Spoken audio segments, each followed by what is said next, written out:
Millions of Americans earn and use credit card rewards. A few big box retailers want to take those rewards away. Rewards we use on groceries and school supplies. The cash back to save on gas and grow our small businesses. And travel miles we use to make memories. The so-called Credit Card Competition Act would eliminate credit card rewards. No more travel miles, no more cash back. When lawmakers help mega retailers line their pockets, we pay for it. Tell your lawmaker to vote no on the big box bill. Visit handsoffmyrewards.com to take action today. An impeachment is a serious thing. It's not something that should be a bargaining chip for Kevin McCarthy to give the Matt Gaetzes of the world to try to buy them off for another week. And it will just bring down this institution even further. The 2024 Republican presidential primary field is taking shape. The battle lines are becoming clearer, and so is the field of candidates. Is the odds-on favorites, if you look at the polling, still Trump versus Biden? That seems to be it, but it's just way too early to tell. I'm more angry now, and I'm more committed now than I ever was. Big challenge for these candidates is going to be how do they navigate Donald Trump? And how do they navigate Ron DeSantis? You and I have a rendezvous with destiny. Welcome back to the Ruthless Friday program, to a full cast and crew we have here. That's right. The whole squad. Isn't this nice? Wonderful to be back together again with all of you fellas. Yeah, I hope you guys had a good vacation, but glad you could join me. Comfortably Smug would never miss a single episode because he cares about the listeners. That's the thing is I care so much. I showed up here. The last episode I got great reviews, even though I had to carry it. I got great reviews. When we all sat down here and I knew we were all going to be on the episode, I sort of heard low in my ears, like Steve Winwood, like, back in the high. Which just puts me in a good mental space. Oh, it totally does. Well, it's good to see everybody. We're back in action. That, in your intro, was one of the most galling things that you will come across at any point in your political consummation. I mean, the only thing keeping my blood pressure from rising is the fact that I've had bourbon already, because the balls on this guy to sit here and talk about disrespecting the institution. Yeah. Well, he said an impeachment's a serious thing, Michael. This guy who claimed that he had a smoking gun that proved collusion for 2.5 fucking years. This pencil-headed fucker. I hate him so much. I mean, like, that is genuinely the last person they should trot out. Yes. Adam Schiff to talk about impeachment? It goes to the thing you always say, Smug, which is so true, that it's not about hypocrisy, it's hierarchy. Yep. They're going to shove him out to the center stage to talk about the seriousness of the institution because fuck you, because they hate you. Exactly. You know what I mean? But also imagine just sitting there on the other end of the camera and being like, interesting points, Adam.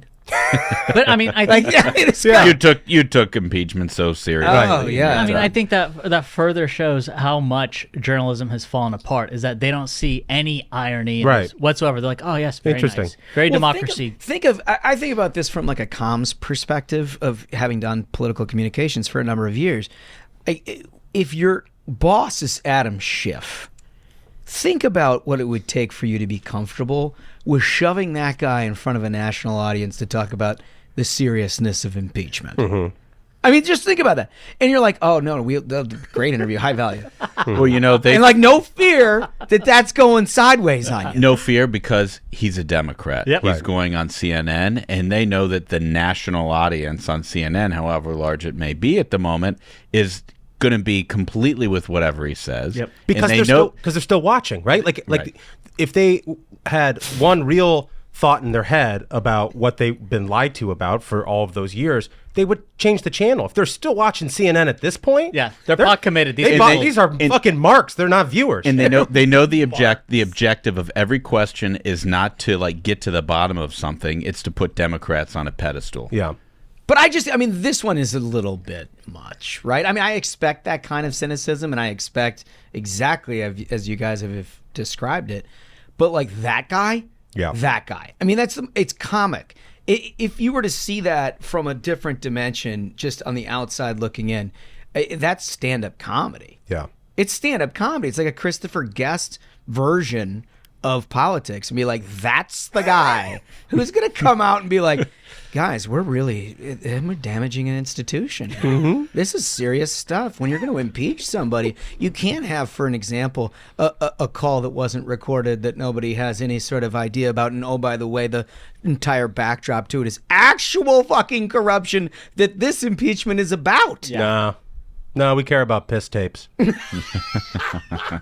Smoking gun, Michael. The smoking gun in Prague, the server at Alpha Bank, all the fake stuff. I remember it all. Well, I do find it convenient that he's on there today because it's consistent with this giant memo the White House put out this morning, and we're recording here on Wednesday night, and the White House put out a long memo directed to the media saying exactly how they're required to cover the impeachment proceedings as they began in the House. They were like, today. we want to make sure that you folks are critical of Republicans, where it's like, this is the media who's getting the memo. They're like, what? I'm doing my job. I'm attacking Republicans all day for you guys. And so the first thing CNN does, they say, got the memo. You know what? We need to put Adam Schiff on. And then we'll forward it to the White House and say, look, we did what we But isn't there like a content observer somewhere that's like, like, I got our memo and I understand we need to follow it. No, but like, no, this is the problem with CNN, because the content observer is the person making the decision that says Democrats are right, Republicans are wrong. Right, I kid you not. They're willing. This is their brand. It's like, here, lemmings,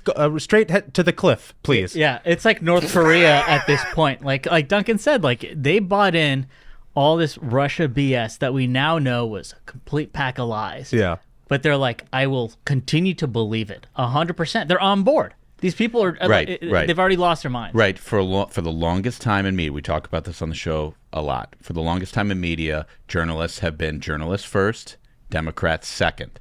And within the last 10 years, that has shifted. They're now Democrats first, journalists second, and you can see that on CNN today. Yeah, 100%. It's just for that guy to talk about whether it's degrading the institution of the House of Representatives is wild stuff to me.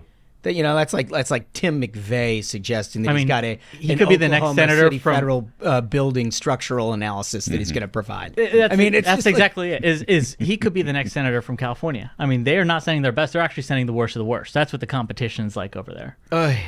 Amazing. Anyway, we get a kick out of all that stuff. I know you do too, and you probably don't watch CNN, so we thought we'd highlight it for you. We have a great show. I mean, a great show. Legitimately fantastic here today. We've got Nancy Mace in the house today. She's in studio. She talks a lot about the aforementioned impeachment proceedings that the House is now walking down, and I think that's great. She also has she's got a wide range of views on a whole bunch of topics that we think are important for people to hear about. Excited about that interview. We also have some news. We have the second debate. That's right. Coming up. And we have decided that we are going to co-host an event in Washington, D.C. with Americans for Prosperity. This is going to be awesome. I'm glad we can finally get this out there. It's been, Wolf's been working tirelessly to make this happen. This is going to be awesome. A debate watch party with the fellas. Could it get any better? I don't know that it could. I mean, honestly, look, we love the Milwaukee thing, and hopefully, God willing, people are willing to have us back at some point and do that. The California one was not the right move for us for a lot of reasons. It's a more state audience, and it's not a big party. Are you saying we are not state? Yeah, that's exactly what I'm saying. The august gentlemen of the Ruthless Variety Program? Well, I think it's possible. It's possible. I think they're only allowing like 50 people or something like that to be seated there. So it's not like you could have a block party with Ruthless for the 50 folks. And like us chugging beers with senators is maybe not with the look that they're going for. A little tone deaf, yeah. No, I understand. If I was them, I'd keep us far away. I'd get a preemptive restraining order. Yeah, right. But we may have other things in the works to announce. But in the meantime, this one's really important. For those of you who have not experienced a Ruthless Live at any point, this is going to be one you're going to want to go to, because it is the fellas at a bar. Yeah. Enjoying with a whole bunch of people, and special guest Katie Pavlich. Great friend of the program. Great friend of the program. Yep. And we are going to be just sort of providing not only a little analysis on the front and the back, but we're going to be some color commentary, maybe a little Mystery Science Theater throwback to our old State of the Union stuff that we did at the front end of this show. Yeah. Back when we had the tiny TV and the conference table. Yeah. And then someone sent us like $500 worth of McDonald's. Oh, that was the best. That was the best. The guy that owned the local DC franchise of McDonald's sent us like $500 worth of stuff. Yeah. It was a watcher. Remember how Duncan's chair was broken and he was leaning back? Yeah, they kept People kept commenting, they're like, when is Duncan going to fall? When is he going to fall? He was fully horizontal. I turned that thing into a lazy boy. Anyway, you're not going to want to miss it. You can get tickets at ruthlesspodcast.com. Just click DC Live. It'll be right up there up top of the navigation. Yeah. And those tickets are going to go really, really fast. If you're listening to this right now, if you're driving, please be safe and don't try to look at your phone and buy the tickets. But really, get the tickets right now because they're going to go really fast. I mean, the last time we did a DC event, it literally went out in 4 minutes. Yeah. I'm hopeful that we have a larger allotment here that will last longer than that, but it's not going to last a lot longer than that. So check it. No matter what, get in, check it. You're not going to want to miss it. Let's start this program the way we do all of our Thursday programs with some 5 stars. And to do that, we start with The Voice. Okay, fellas, this first one comes from, and this username is unbelievable. This first one comes from Michigan 45, Ohio State 23. I mean, they just wanted you to do that. And the subject line is Ruthless Football and the Fall. And they start, hey guys, my girlfriend and I are both longtime listeners and big fans of the show. She always listens first thing in the morning because she has good taste in podcasts. And to go along with her beauty, self-confidence, football knowledge, and so much more. Wow, this guy really Nice. struck gold here. Sure did. We really enjoyed your analysis of the first debate. We're also excited for fall and football season. That makes a lot of us. We look forward to Duncan once again repping the Big Ten on the program. Eric, he's never going to miss an opportunity. But it's much harder for us to tolerate Ashbrook and his pro-Ohio views. Yeah. For all of us too, pal. Yeah, you're not alone. Thanks for the fun shows every week, and keep up the good work. Go blue and vote red. That's pretty good. That's very, very closer. That's very, very good. And look, I think this is a guy who knows ball. He knows ball. I mean, because Ohio State has to go into the Big House to play Michigan this year. I think 45-23, I think that's likely. It's a reasonable. Ohio State, I think, is a little down this year. They got a new quarterback, this McCord kid. Yeah. Who is, I guess, he played high school ball with Marvin Harrison Jr., so they got some chemistry and all that. But I'm not that impressed, to be honest with you. I've seen a lot of Big Ten ball already. I'm not that impressed with Ohio State. We've been counted out before. What? And most people counted out before. Most people don't believe that Ohio State is good. This is the chip on your shoulder false modesty bit from Ohio. The team that tries every year if they're not in the playoff. The little engine that could over at the Ohio State University. Yeah, nobody believes. Nobody. The little believes guy. Yeah. That in a place like Ohio, the heart of it all, you could have a championship football team. Yeah. Maybe this year's our year. I think they might be third in the Big Ten East this year. Oh. Penn State and Michigan ahead of them. That's my prediction. Quite a prediction. We'll have to revisit that as the season goes along. In the meantime, what do you got next? This one is from Metformin Rocks. Getting Hammered is the title. Yeah. Thank goodness I stumbled upon this podcast because it led me to a truly professional podcast. Getting Hammered with Mary Catherine Ham. Thanks for the stepping stone. So good. Oh, that's just perfect. And undeniably true, too, which makes it that much better. If you haven't subscribed to Getting Hammered with Mary Catherine Ham, you all should, because it's a terrific program. Smug, what do we got? So this one comes from 66 Adam, and it says, the countdown to Thanksgiving has begun. As a day one listener, I've enjoyed every episode of the variety program, but there's an annual episode that brings a spark of joy to my life. With the temperatures dropping and the leaves changing, yeah, summer's dead and gone. That's for sure. That means I can start to count down to the Ruthless Thanksgiving special. It's a holiday tradition, rivaled only by a Charlie Brown Christmas. Oh. Nothing brings a family closer or drives them apart more than the fellas giving us their hot takes on Turkey Day. And now that social media intern Comfortably Smug has apparently returned to college, having guest hosts such as University of Georgia legend Mary Catherine Ham makes the show even more exciting. Keep the faith, hold the line, own the libs, and stay ruthless. That's great. So good. Everybody loves MK. I mean, they just do. Everybody loves the Thanksgiving special, especially like if you're an OG listener. Yeah. You know, like you look forward to that. And it's a lot of pressure on us. Like we're going to have to do something really different and special this year. Yeah, I think so. I mean, I think people know what's coming. You know what? And it's only like 8 weeks away. Right? Am I miscounting that? No, that's right. 6 to 8 weeks. Oh my gosh, are you serious? Yep. Yeah, it's right around the corner. Yeah. You got to think about how you bully your liberal relatives a lot between now and then. We're going to come up with some innovative stuff, no question about it. I love it. Okay, so we've made it a tradition here every week to take a look back at the end of the week and say who won the week, who didn't win the week as it pertains to the presidential primary election. There was a lot of action in August. It settled back into there's some governing pieces in September. Mm-hmm. And then, it's mostly horse racy stuff, not as much high profile events. You kind of got to dig under the hood to sort of come up with your takes on this. But let's start at the end of the table. Smash, what do you got? It could be said that this time of year, weekends are often framed around one thing, and that's football. So for my winner of the week, I actually have two. This is the first time I've ever picked. No, that's not allowed. That's not allowed. It's the first time I've ever picked two people. Can I get a Wolf? Can I get a ruling? Yeah, there gotta be one. One it is. Well, if it's he wants to steal two and then be like, "Hey, what are you guys thoughts?" Yeah, what do you guys think? Okay, well, let me say the field and then you guys go. All right. Well, okay, pick one. If it's just one, then I pick Donald Trump. Okay. Because Donald Trump went directly to the Iowa State game. He went directly to a fraternity house, and you guys might not like the fraternity, but it's an agriculture fraternity. I don't know the fraternity. That was my only point. I've never heard of it. AGR. It's a giant agriculture fraternity, and it's a big deal. Okay, in the state of Iowa. Right. Donald Trump went right into the house. He's lecturing. Why are you lecturing us? This guy's going on. Donald Trump went right into the house. The fellas loved it. They absolutely loved it. They had a cookout. Trump walked out into the stadium, and he did get some booze.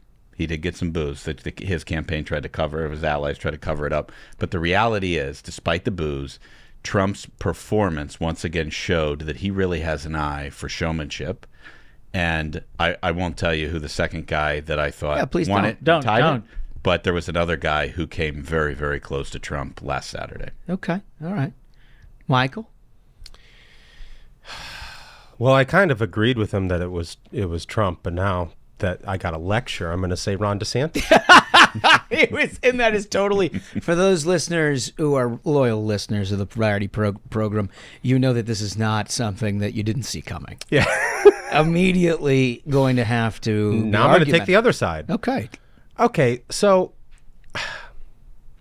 I saw a tweet from one of Trump's senior advisors, not Chris LaCivita, but one of the other ones, talking about how Ron DeSantis was copying him by going to, the Iowa State game. Uh-huh. Like they're the first people in politics to think about showing up at the biggest game in the first Republican primary state. Like they innovated on that. They invented it. Where you have 100% of football fans in Iowa watching. Right. Yeah, get it.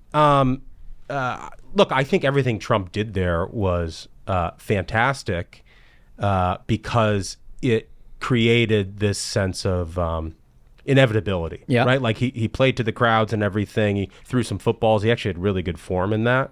Like I liked where the elbow was, and it had a good spiral. Yeah. The release point looked good. I mean, he's an athlete. And the left hand was in the right place. Yeah. It wasn't one of those weak throws you see typically from a president. Yeah. Right. He can actually do it. He can actually do it. And he actually did have good crowds. They weren't his crowds. That's my point. Is like, this is fake. Like the idea that he won the week because he showed up at a place where everybody was and people cheered is not an actual show of momentum. It's jumping to the front of the parade and claiming that you started it. He just showed up at the football game. And so Ron DeSantis is my winner because what he's doing is working the inside game in Iowa in a way that I think is going to pay dividends. He's there with the governor. Yeah, I mean, we saw that. We know, like, it's clear that he's working with that inside game of state legislators and stuff and trying to figure out how to secure endorsements and things like that. And I think that has real value. Like what Donald Trump did looks great on social media and is great for the Beltway press to be able to talk about, oh, wow, look at all this momentum for Donald Trump. And like, look, don't get me wrong. The guy's up by 40 points. He's doing great in the state. Yeah, must be doing something right. Yeah. But look, I guess when 75% of every dollar you raise has to go to pay for lawyers, you can't have an event of your own. You got to show up at the Iowa State game and claim it's your event. Like again, all this isn't even directed at Donald Trump. It's directed at John Ashbrook for being a dick and lecturing us. So good. On to Smug. We've spent a lot of time with each other, Smug. Yeah, so I'm going to say that my winner for the week would be Tim Scott. The Washington Post had an article that This said, is because his consultant came on the program. Well, so Tim Scott had an article in the Washington Post saying that he actually does have a girlfriend, but he would. This is a direct quote. It says he wouldn't name her, and the campaign declined to make her available to chat, even off the record. Technically, I can't verify that she exists, except to note that for a presidential campaign to essentially reverse catfish America would be insane. So, I mean, let's be honest. It's pretty good writing. Wait, who wrote that? I'll pull it up. But I want to congratulate him. He won the week. His girlfriend is like in Canada. Is that Ben Terrace? It is. He's a writer. To be honest with you, this guy... He's the guy who goes around just like axes people and just like it's a body bag. I'll tell you, but I personally love his writing so much. Because like that line right there is such a perfect example. I don't care what your partisanship is or whether you love Tim Scott or love another candidate. Like that line is such a perfect silver blade. Yeah. That it's like there's a flourish of the pen. Yeah. I mean, you got to respect it. But it's also just totally true, right? I mean, if you are reverse catfishing the American electorate, that ain't great. And in the article, they also say they spoke to like 4 or 5 close friends who have no idea. They've never heard of. What if it's like an internet relationship and he's getting Manti Te'o? Manti Te'o? Oh, remember that? Yeah, he was a Notre Dame linebacker, very famously, almost won the Heisman Trophy this year. That year that he was playing at Notre Dame, they went to, I forget what bowl it was, but it was basically a bowl championship series at that era, I think so. Right? Yeah, I think so. And very big deal. He was the talk of the town, and then it was revealed that the girlfriend that he'd been talking about throughout the course of the season was scamming him. Not only was not... Well, first, it was she died. Yeah. Yeah, but it was all fake. It was all fake, but then in the end, it turned out it was not a woman at all. It was a man who he had known and grown up with and played football with. Yeah, and he was a victim in it too. It's total important to point out, like when the documentary came out, that like he was a victim. He was duped, and like he was just naive. He was a kid. Yeah. And he had no idea what he was getting himself into, and he thought he was expressing something that it's pretty sad didn't exist. And that was like the beginning of the internet era of like completely demolishing public figures through catfishing. I fundamentally don't believe that Tim Scott is being Manti Te'o'd here. I think he's just protecting this woman. No, I know. I'm joking. I get it. I'm Can't just we saying. have a little fun? That's why I said he won the week. His girlfriend's just in Canada. She doesn't go to this school. You guys don't know her, but well, Smug. It's the fall now. Maybe he met her at summer camp. And just there you go. It was a summer romance, a summer fling, and there it is. So congratulations, he won the week. We are joking. I love parody. We're and laughing. I feel like now we need to say that because Smash put us all on the spot where we're like, okay, I'm sorry. You know what? It would be pretty. Can we have a good time? Is that all? This is actually one of his old high school teammates. I mean, I just thought the whole bit was funny, and look, far be it from us. I think we're now at a stage where most people don't care about stuff like that, but the fact that we're having a rolling conversation about it is ridiculous and weird, and I appreciate that. I don't think they care. There's a lot of curiosity out there, but I don't think people care. So I don't think there's any question from my vantage point that Trump won the week, and it, a little bit to do with the Iowa situation, but more to do with the polls. Yeah. Because you went through a August that was absolutely jam-packed, full of candidate events, where all of these candidates are working their asses off. They're meeting more voters. They're working harder than anybody else. Donald Trump, and I don't care what anybody says, was largely off the playing field. I mean, he dropped in for 45 minutes into Iowa. He did a couple of events, but like nothing really all that noteworthy. And then you wake up in September and you look at the polls. Quinnipiac came out with one yesterday. He's up 50. 62-12 over DeSantis. Nobody else over 6. You look at this other messenger, Harris. I don't know what this poll is, but it's got him up 48. Yeah. Right? You've got the CNN polls that came out at the end of last week that show him up, massive numbers. I'm glad you mentioned that, Holmes. And I know I'm arguing against myself again. The only reason I picked DeSantis was I had to countervail my friend John Ashbrook, who was being a little bit, I don't know. Yeah. Well, I like that you're a contrarian, a resident contrarian. But I saw a tweet of a video from Never Back Down, the DeSantis super PAC, that was talking about like Trump is ignoring Iowa, like his team says he's faltering in the state. Like basically it seemed like they're sort of trying to like wag the dog a little bit on this thing and create something out of thin air, because even though all of those points are correct, that Donald Trump spent 45 minutes at the Iowa State Fair and he showed up at the Iowa State game and threw a football and that's pretty much it. The guy's got a lead of 40 points. Yeah, I mean, you have to subscribe to a theory of the case at one level. And if you believe that Donald Trump is not the inevitable nominee here, you also have to believe that voters at some point are going to hold him accountable for not working as hard as the rest of the field at trying to obtain their votes. Yeah. What I'm saying But are you trying to manifest that out of thin air? Because it seems like they're trying to manifest it out of thin air. Yeah, what I'm saying is after August, there's never been a more technicolor display of what candidates were doing across this country and what Donald Trump was doing to go earn people's votes. Right. And the back end of that is that the leads got bigger. Yeah. And also to further your argument, I'd like to add, I saw Foldy reported on this.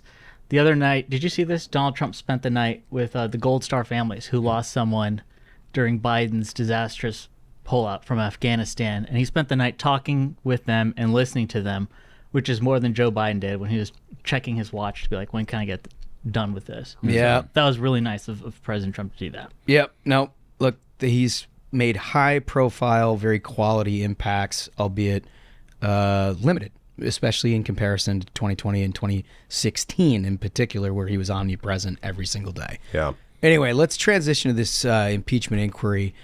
We're going to take this one from FoxNews.com. Fox News Digital has confirmed House Speaker Kevin McCarthy will tell House Republicans today that beginning an impeachment inquiry against President Biden is the next logical step. The House GOP conference plans to hold a meeting Thursday morning for key committee chairs to lay out their latest findings and the status of their investigations into the Biden family. Now, we want a lot of you to listen to this with Nancy Mace because she's on the Oversight Committee and she has been right in the middle of what people have found and not found. And she's an extraordinarily serious person when it comes to examining evidence. Like she doesn't just sort of manifest her view of what might happen. She tells you exactly what it is that you know. It's pretty much the opposite of what Adam Schiff did. Right. The exact opposite. She's not inventing stuff out of whole cloth. She can walk through the evidence that we have thus far and what we still need to get. That's a great point. Yeah. So, of course, you've heard at the top of the show what Democrats' response to that is. But, we had a chance to catch up a little bit with Jamie Comer in the last couple of days and talk to him a little bit about this. And he's like, look, nobody would know any of this stuff if it wasn't for the work of the Oversight Committee. No, that's exactly right. And he's 100% right. I mean, look, before this House majority took place, it was Russian disinformation. The laptop wasn't real. Yeah, Hunter's laptop was Russian disinformation. It was banned from social media. Right? Tony Bobolinsky, who made 4 or 5 unbelievably serious allegations, at least 4 of which now we know are concrete fact. A partner of Hunter Biden. So and he was I have facts. Laughed and dismissed, and only Tucker Carlson would run the guy's interview because it was so outlandish. But now, because of Jamie Comer's committee, we know that to be true. And the efforts of Grassley and Johnson, I should say, in the Senate, who've done a terrific job on this as well. But all of this is leading to a point where I think they have come to the conclusion that they're getting end run by so many agencies and blocked at every corner that unless you take a next step, you're actually not going to get to where a smoking gun may reside. Not even whether it exists, but where it may reside. And of course, that's in the finances. No, that's exactly right. And there are thousands of pages of bank statements and other documents that the Biden family has not turned over to anybody yet. And if you're wondering why his administration is running interference on all of that, I don't think I need to tell you. I mean, without this committee, like you just said, what Jamie Comer has done and what Jim Jordan and everybody else on this, without this committee, we wouldn't know any of it because the media lacks all curiosity when it comes to corruption from the Biden administration because he's a Democrat. The media hates Donald Trump. We know they hate Donald Trump. If Donald Trump had done what Joe Biden has done or potentially has done here, nobody would be happier in the mainstream media. Well, it wouldn't take a congressional committee to get the information. I mean, we would have been there a long time. We already know. Think about the drumbeat, the thousands of stories that were written about Trump's tax returns, everything else they wanted about Trump. It wasn't like a committee that was demanding that stuff. It was the media who was demanding it, and the Democrats were following what the media was saying. It's a fascinating development, and I think they have done this the right way. Like, you've heard our skepticism about timing, about whether you want, because look, the reality is impeachment, once you say the word, blots out the sun for everything else. And the reality of you pushing an agenda separate and aside from impeachment, once you say the word impeachment, it's non-existent. Like, you're now in the impeachment game. They clearly have a lot to do in September, and they don't want to shut the government down because, like, look, basic competency is sort of at a premium, and you're not going to get it out of the Democratic side. The last thing that Republicans would want is for people in the center of this electorate that make up the difference between winning presidential elections and losing presidential elections, or winning majorities and losing majorities, to think that you're basically not capable of doing the bottom line, which is keeping the lights on in the Capitol. Yeah, and it's a big deal. And I hope everybody who looks at how incompetent this Biden administration is and how much you would love for them to not get a blank check to do whatever they want, to recognize if you lose those moderate voters who look at competence as the core function of the people they elect to Congress, if you lose those people and you don't have that majority, this impeachment inquiry never happens. It never happens. The investigation never happens. We never find out any of this stuff. It goes away. So there's always a push and pull in politics. It doesn't matter how liberal, how conservative you are. You have to be willing to take a win sometimes and realize, politics is the art of the possible here. And sometimes you got to get to a conclusion, even though you don't get everything that you want, because you're going to have another election and you hope you win and you have another majority. You can't always just burn it all down, because sometimes when you burn it all down, you're hurting your ability to do your job. You lose the majority. You don't get to do things like this and investigate people. And I'll also say I don't have a lot of tolerance at this stage for people not playing team ball, because there are certain points, inflection points in the course of a political season where you got to be perfect. And once you're in the impeachment category, you got to be perfect. I mean, we saw what happened when Nancy Pelosi and Adam Schiff launched this insane Ukraine impeachment against Trump. One, they got thumped. Thumped. There was a bipartisan majority or minority at that point that thought that this was completely ridiculous in the House, and then it went to the Senate and got tossed out on its ass. And then what happened in February of that year, right after he was exonerated in the Senate, is that he got a 10-point bump in the polls. Yeah. And because they were not thoughtful, because they were all the opposite of what Adam Schiff suggested at the top of this program. And you have to learn something from that. And you have to know that not only are you going to pursue this, which I believe is right, and I think that this is the right thing to do, but you also have to get the nuts and bolts right, because nobody wants a House Republican majority to be accused of taking their eye off the ball on the basic core functions of government in pursuit of a partisan task if ultimately they can't get to a conclusion on that. Yeah. And we don't know if they can get to a conclusion, but the one way you can guarantee they don't get to a conclusion if you start losing elections. Mm-hmm. And so you got to think about that holistically. And I'm really not a fan of everybody sort of like running out and trying to blast. You know, you have the Matt Gaetzes of the world blasting on one side, and then you had some others on the other side. And it's like, no, God, you got to stick together here. Yeah. Mm-hmm. And you got to let the facts lead where you logically think. And if Jamie Comer is right, and I believe he is right, it's going to lead to something that all of your rhetoric doesn't matter, because the proof will tell the story. The price of not sticking together is already being paid. In this memo that the White House sent out today, the first page was replete with Republicans saying, "Oh, we don't need to be impeaching Trump." Or I'm sorry, we don't need to be impeaching Biden.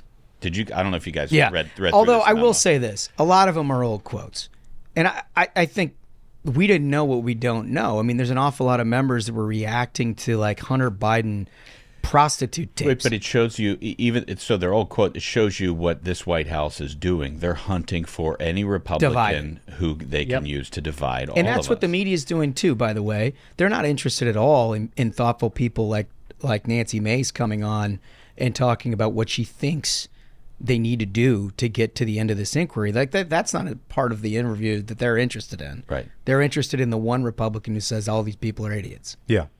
And that's it. Because their end goal is to make Democrats look good. Yeah. I mean, it's not worth reading. Yeah. Yeah, totally. All right. Do you guys see this Rhino news? No. Different Rhino news. Not typically what we cover in politics, Mug. Was it Mitt Romney retiring? Oh, my God.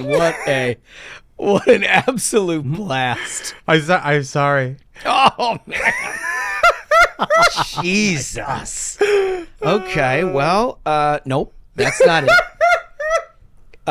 This is according to Sky News. A rhino kills a zookeeper and seriously injures another in Austria.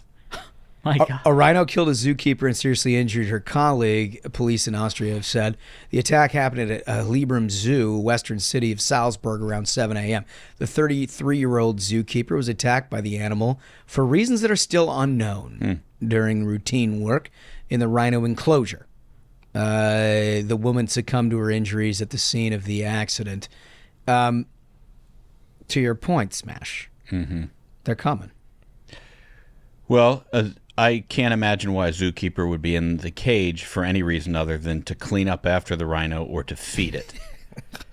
And if this shows you the level of respect an animal shows its human caretaker, imagine what every other animal might do to every other person if given the opportunity.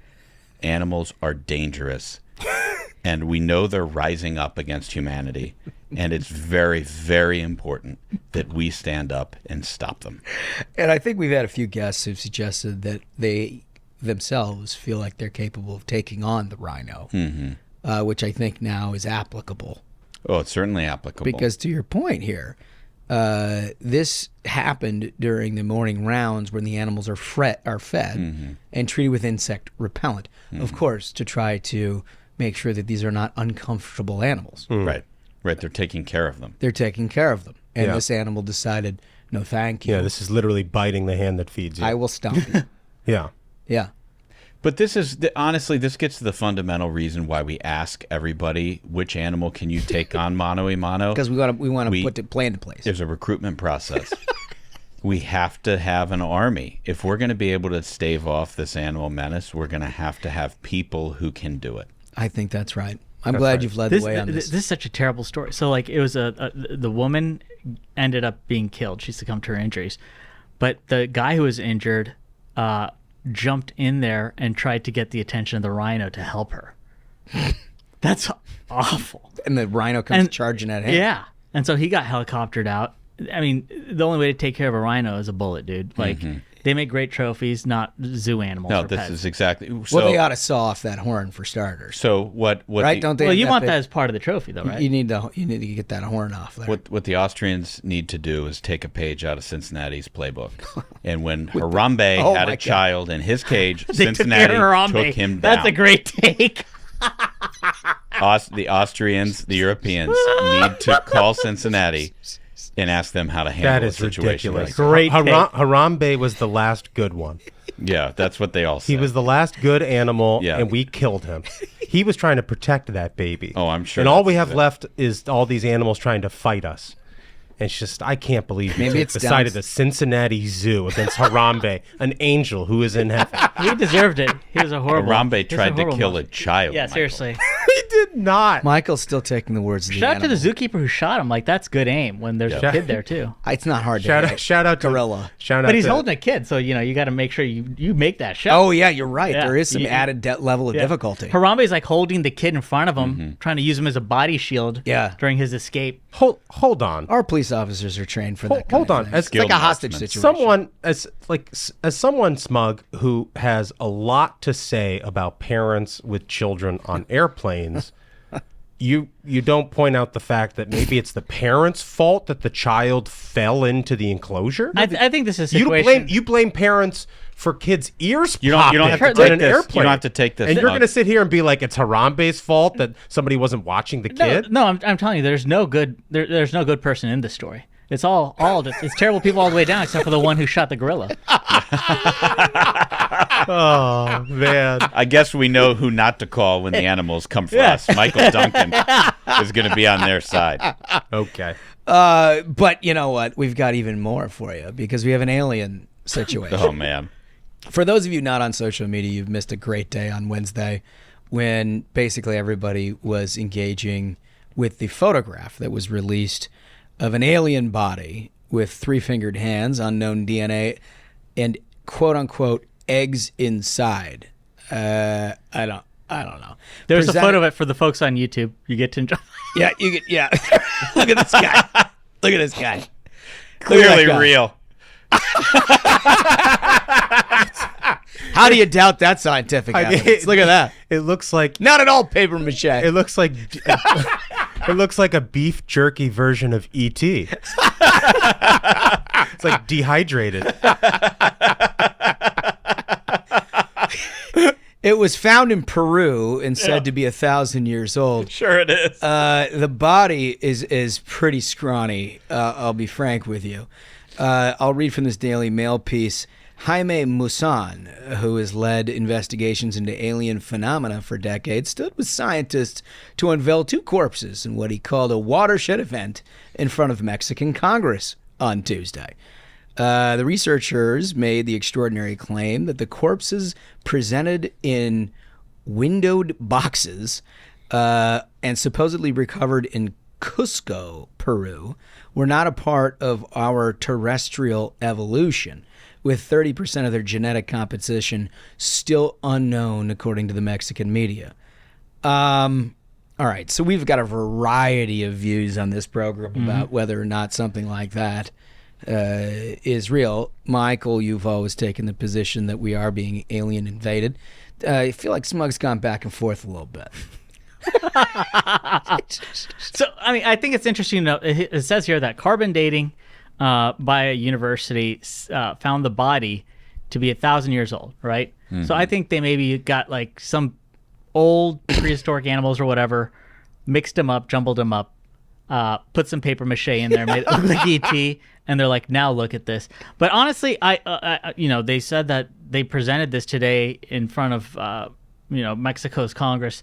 I'm happy for the first time since the Trump presidency. You've got the Mexican government who's doing something about illegal aliens. So finally, someone's got that going for them. Oh, that's nice. That's good. Good take. Solid take. Well, you should know that this guy, Mosan, has been associated with debunked alien theories in the past. You're kidding. Yeah, and he insisted under oath on Tuesday that these specimens are not a part of our terrestrial evolution and these things that were found after the UFO wreckage. Little knowledge about what he's talking about there with the UFO wreckage. But this guy apparently has got a little bit of a record of perhaps stretching things a touch. I just love all the memes that came out of it when it was on Twitter. It's worth it for that. That image where it was like, the morning after my wife asked me if I'd been drinking. It's just like this dehydrated dude laid out. Mine was me when my wife says that we have to take kids to birthday parties during the football season. I mean, I don't know what to think about this stuff. I think it's a psyop from the government itself that's trying to throw us off the trail. I think so. And I think the lizard people would want you to believe in aliens. Yeah, well, so, I mean, look, our own government has acknowledged that there have been more unidentified flying objects than we previously disclosed. What's also true, and watch a little documentary called Mirage Men, is that our government has our government has actually. This is like a documentary that gets you put on a list or something. Yeah, for sure. First of all, this episode is sponsored by VPN.com. Go ahead and open a private browser tab. Go to Tor. Open up Tor and go to the real dark web and download Mirage Men. And you will find out that our government has actually put out fake information to people who've been researching aliens in an effort to discredit them. Is that it's like sort of a false flag operation that our government has used for 60 years. And I think our government is probably funding this because it looks ridiculous and it's going to make people stop asking the right questions about the aliens being real. Does anyone think that if we had definitive proof of an alien existence that Donald Trump wouldn't have mentioned that in the first 5 days of his presidency? I think the deep state would hide it from him. But that's also... Donald Trump, a man known for his restraint. There's no chance that man would not have told us immediately. Well, he didn't tell us what happened to JFK. That's true. No, remember, he didn't, though. You're right. This might be an argument for a second term. But this is, to Michael's point, remember, he talked about how he was going to release all the files of JFK, and then he didn't do it. Maybe there's nothing there. I don't know. I mean, I think... Well, if you listen to Ramaswamy... Yeah. Oh, yeah, right. I'm pretty sure that guy is going to get to the bottom of that situation. Right, yeah, exactly. Well, I think when Trump was president, he started working with Ted Cruz. They got a good working relationship, so now he doesn't want to rat out Ted's dad. Oh, that's great. He was on to Ted's dad early. He called him out in the primary. I know it. And there's a history of murder there, too, as we know, with the serial killings in the upper Northwest. Anyway, so listen, what we got to get to, guys, real quickly, but we're going to go quickly through this. You've all probably seen this candidate in Virginia, which Susanna Gibson is her name, and she's a Democrat candidate. Is it state Senate? I think so, yeah. Or state. It's a state legislative. It's an important it's race. Virginia House of Delegates. Okay, Yeah. Virginia House of Delegates. It's the House version, right? It's not the Senate. Right. It's the House, yeah. Right. So, and the reason this is important, remember when we had Glenn Youngkin's advisor on Rex Road to talk about how much effort is being put in on the Republican side to try to pull Virginia back from its deep blue state and win an election there other than Youngkin's election for the first time. And it's in an off year and it's coming up. This woman is running in a race that's sort of in a bellwether situation where they kind of both sides have to have it. Well, it's revealed that she has some extracurriculars. Oh, what type? I'm very interested. Yeah. Are you familiar with a website by the name of Chatterbait? Oh, wait, first, parental warning. I like that's in the doc. Parental warning. Oh, no, parental warning. You're very sensitive to the needs of parents. Yeah, clearly. I listened to the episode you did solo where, kids are the problem on the airplane when you could just put your headphones on, But it is important. I'm glad you mentioned it. Maybe if you're picking up the kids from school, this isn't the segment to keep on. I think that's right. This is according to the Associated Press, however. So we're not exactly dumpster diving into our sources. This is widely reported. A candidate in a high-stakes legislative contest in Virginia had sex with her husband in live videos posted on a pornographic website and asked viewers to pay them money in return for carrying out specific sex acts. There have been images that have been out there, and there's no question there are sex tapes. And then there are stuff like this, which is, shall we say, a touch more on the aggressive side. Yeah, it's not like her and her husband made a sex tape and it got leaked. There was no leaking. They put it on the internet and they asked subscribers to their page to give them money Yeah. for them to continue in various acts, shall we say. And I believe me, I think I'm being very appropriate. I think that's important to note. So one of the things that I think wasn't getting enough attention about the story is there was during one of these recordings, she said that, hey, if you give me like $100 or something, then we'll order room service and I'll flash the person that sent up to deliver it. And my question is, how many people are being filmed without their consent in these people's videos that they're making? Because those people didn't, you're working at a hotel, you're already having to deal with God knows what people are demanding. And then to be like, okay, great, now I'm being thrown on some live pornographic stream. That's like not exactly what I signed up for working at this hotel. Take your burger later. Yeah, so she's doing that. Yeah, I've heard a lot from the Democrats talking about what an invasion of privacy this is, and let's set aside the whole fact that this was live streamed or whatever. But like, what about invading the privacy of the guy answering the door? Seriously. She didn't care about that. Didn't care. Well, I just think, look. And it's been reported that like images of their kids appeared in a video. It was on the guy's watch or something, his Apple Watch.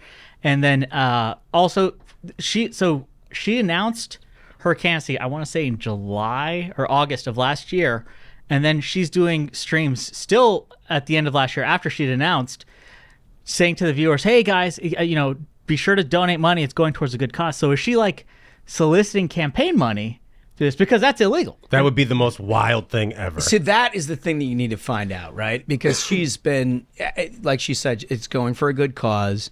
And it was after that she had announced her candidate, which, by the way, the balls, to be like, hey, I'm going to run for the House of Delegates, and then I'm going to go live with my husband and solicit donations for a quote-unquote good cause while I have sex in public.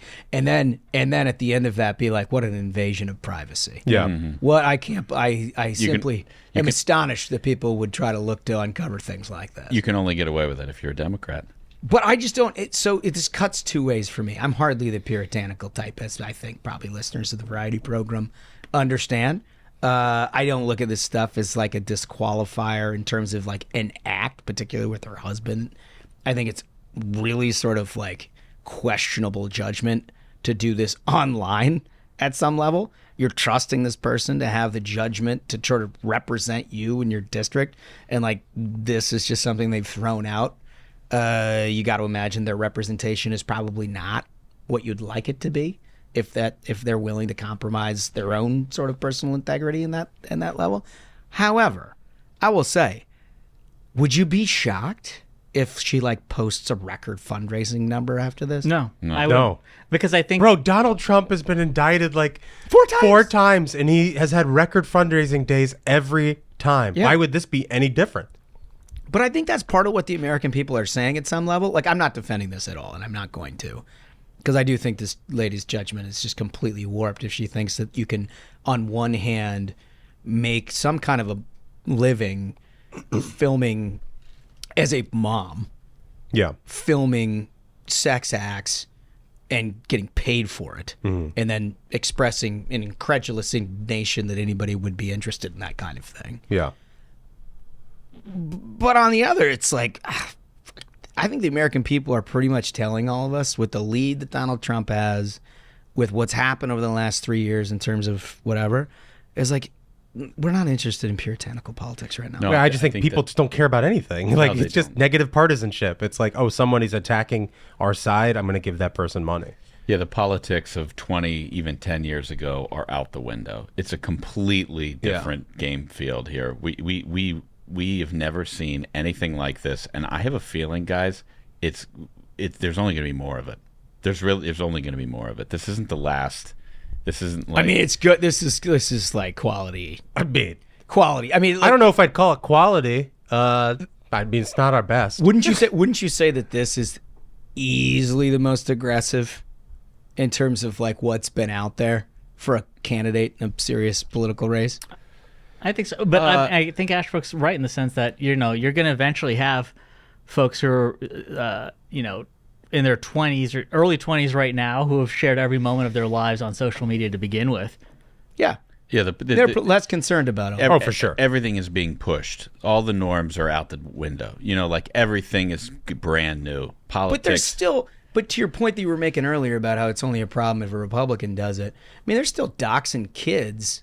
They become a conservative hero on something, and then they show up at, like, when they were 16 years old, they said something that was intemperate on the internet. Right. And then, like, that person's life is ruined. Right. So it's not like they're stopping the cancellation process. But also, again, I just want to say that the issue here, whether you're libertarian or not, or how you feel about how this person was earning their living, at the end of the day, there's recordings of them being like, I'm going to involve people in this recording without their consent. You have examples of them being like, hey, give money because it's going towards a good cause after they'd announced their candidacy. So is that illegal donations? Because in Virginia, you have to provide, it's just like the FEC, you have to provide the names of your donors and the amounts and such. So, there's if they questions took that about money and then they self-funded, which I don't know, and we can maybe do some homework as a program, but if there's any sort of loan to the campaign or anything that was Well, done, I think this is then you got a huge problem. I think the mainstream media journalists who are trying to run cover right now on this should be the ones asking these questions, because these are good questions. Weird that they're not going. In fact, the funny thing is They don't they've care. come up. There was, what was that big Politico headline that was like, "This doesn't matter." It's like, I forget what it was. Jack Schaefer who was like, "What's wrong with candidates live streaming sex for money?" Which I guess that was the headline. Jeez. But again, if this person ran for the House saying, "Hey, I've done this," I'd be sympathetic to that argument, to be honest with you, because it's part of what voters know about someone. They can choose to vote for that or not. Mm-hmm. Right. But like the idea that this comes out at the end of an election cycle and then they see themselves as the victim, they are not. This lady is not a victim here. Like, she live streamed this stuff. It's not a. When you put something on a live stream that people are paying subscriptions to see, it was like selling. It's like McDonald's being like, "How dare you accuse us of selling fries?" It's like, what? It's like, what do you mean? This was a product that you were selling. It's on the menu. Now you're saying it's like, how dare you use this blackmail of fries? You were selling them. All I want to say is she had some real sick stuff on the menu. I was just going to say, is the menu was actually shall we say, a broad array of yeah. Well, I mean, I think that's, to me, that was one of the greatest ironies, is the Democrats spent all these years hoping for Donald Trump to have a P-tape, and now they're candidates out there selling them on the internet. There was some brief mention of what you're referring to, no question about it. All right, we got to play a game, but there's one thing that we need to hit, because I know, Smug, you wanted to hit this. There was a study that was done, and I'm not even sure where. It's in The Economist, I guess. Yeah, this is from The Economist. Where sit-down chain restaurants like Olive Garden, Chili's, and Applebee's top the list. They bring Americans together more than any other private or public institution, eclipsing bars, churches, gas stations, libraries, parks, or schools. Wild stuff. If you think about it, though, I think that's probably right. Yeah. I mean, that's so the chart that they include is really interesting. It basically shows what it's essentially showing is how much of a difference is there in between different classes and groups of people at each of these locations. So it tends to be like, I could understand the example that they're giving of like religious organizations, because typically you're going to a church that's local to you, right? Yeah. So it's within your community, so it's not going to be as much. There's not as much different diversity groups. of Different classes or whatever. Yeah. But apparently, Olive Garden, across income tax brackets, every group loves going and showing up for the free breadsticks. Dude, Applebee's, their whole tagline is the neighborhood gathering place. There it is. I mean, it is. Yeah, their apps are incredible. Yeah. Their apps are incredible. Chili's, the baby back ribs. Chili's baby back ribs, the triple dipper.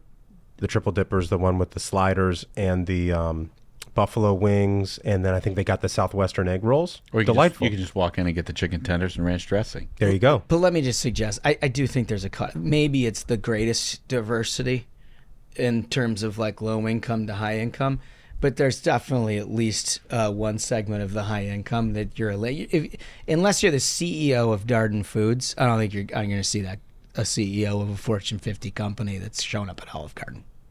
I don't know. Well, they're missing out. Yeah, that's what's wrong with corporations today. Yeah. There was that great be honest. That on Diners, Drive-Ins, and Dives, you had Steve Cohen, who owns a team, the Mets, the Mets in New York, yeah. runs a huge hedge fund, and his favorite place to go is like one of those like dive. Yeah, but it's a dive. I mean, there's character in that. There's no character in this stuff. Hold on. Free breadsticks. Dude, the salad? I mean, are you kidding? It's actually pretty good. You're telling It's the me, best authentic Italian food in America. You're telling me, I just want this on the record so everybody can understand. You're telling me that when you go to a city, you're visiting for work or whatever, that you're like, let me see what's available here. It could be like a niche, like local restaurant that everybody thinks is great, a dive bar or something like that. Nope. Applebee's or Olive Garden. That's not the right question. That's not the right question. That's not the right question at all. Like, yes, when you're in a new town, you're like, all right, I got to check out the local flavor. You know, I'm going to Google, you know, great spots for burgers in Des Moines or whatever it is, right? But like, I got to be honest. I tweeted this out a while ago. I think part of it is just getting older. I mean, the only thing I really care about in a restaurant is a comfortable booth and some peace and quiet. That's all I want. Yep. That's all I want. I think most food places are good. You know? Like, people think like, you know, it's, oh, well, I got to signal my virtue by talking about this exquisite Italian restaurant up the street that nobody goes to and they only accept cash. It's like, the reality is most restaurants are fucking fantastic. And you know what? Buffalo wings are really good. Yeah. A lot of people can make them. And a lot of people can make them. And they make them really good at Chili's. Also, there's All something I'm to be saying. said that like the public service Olive Garden provides. You know, this authentic Italian food. They hire so many Italians. Oh, in you're these trying Olive to get Gardens hate. You're trying to get hate. who would otherwise be probably engaged in criminal activity. You're keeping them from turning to a life of La Cosa Nostra. I knew that's where this was going. God, we're gonna get so much hate mail. Oh, Charlie's has done something same with the Irish. The old Charlie's blast out of nowhere. I mean, you'd think that Smug is just hanging out at Resica all day. Yeah. Oh my God, it's so good. All right, fellas, we got to play a game. Yeah, it's Thursday, which can mean only one thing. King of the Hill is back. Yes. And Ashbrook has our defending champion, correct? You have Sherry Jacobus? Yeah, that's right. And I am playing this week, and I'm very excited to be playing. Smug, you're going to be our judge. Mm-hmm. Is he correct? the judge or am I the judge? I'm the judge. You're bailiff this week.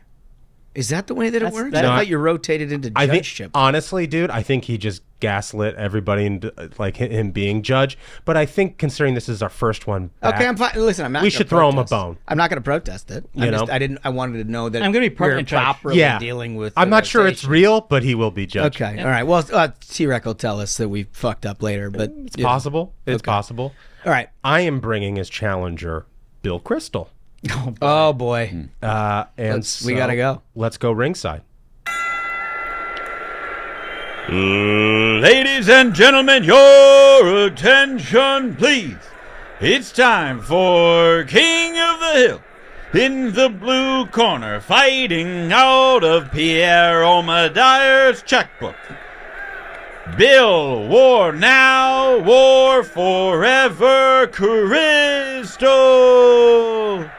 And now, in the red corner, fighting out of her own Twitter account, and current champion of the world, Kami Cherry Jacobus.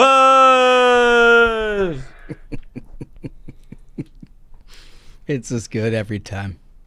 Outstanding Good work. every time. Okay, so you're the defending champion, and so you got to go first. Well, in as round a one, right? participant, I'd appreciate if you would hold your own instructions to yourself. The bailiff will take charge. The bailiff is in the building. I think he's got it. Feels a little awkward that I got to play the guy who just announced his own, candidate here. Well, until Michael Buffer signs up for the program, this is what we've got. Michael. So we're not that far off, pal.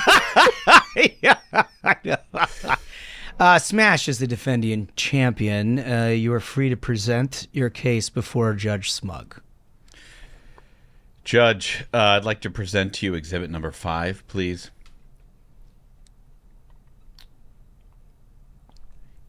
Exhibit number 5 says impeaching Biden for no reason is solely to make it appear on par with indicting Trump with 91 counts, to make it appear that the indictments are for no reason.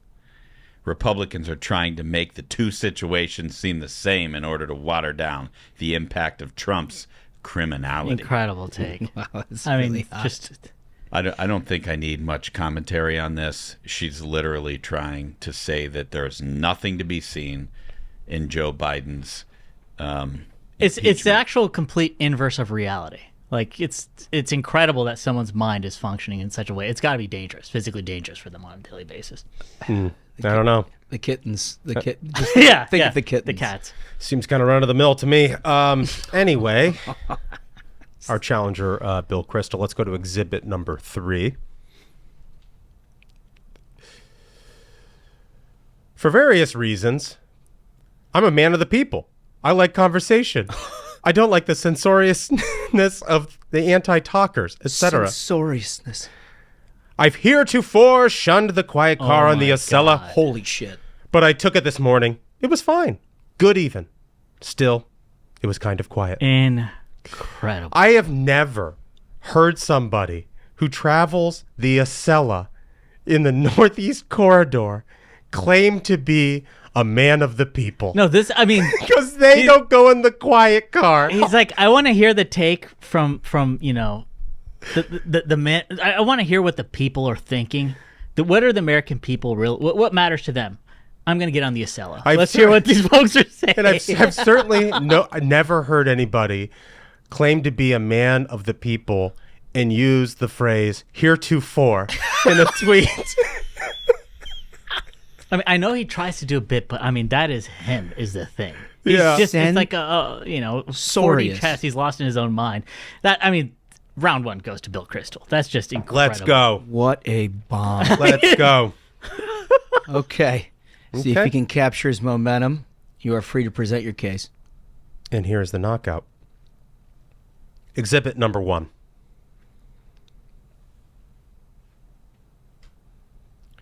Since Trump won, Putin took Crimea, and Xi Jinping set China on a more assertive path. Liberals have tried to put a name to what we are defending. The best effort, the rules-based international order, is terrible. So call it the Truman Show. Now, you may be thinking to yourself, this is just sort of, this is sort of milquetoast. I mean, as far as never Trump people who are featured on this game, King of the Hill, how could this possibly win a round? Putin invaded Crimea under Barack Obama. Yeah.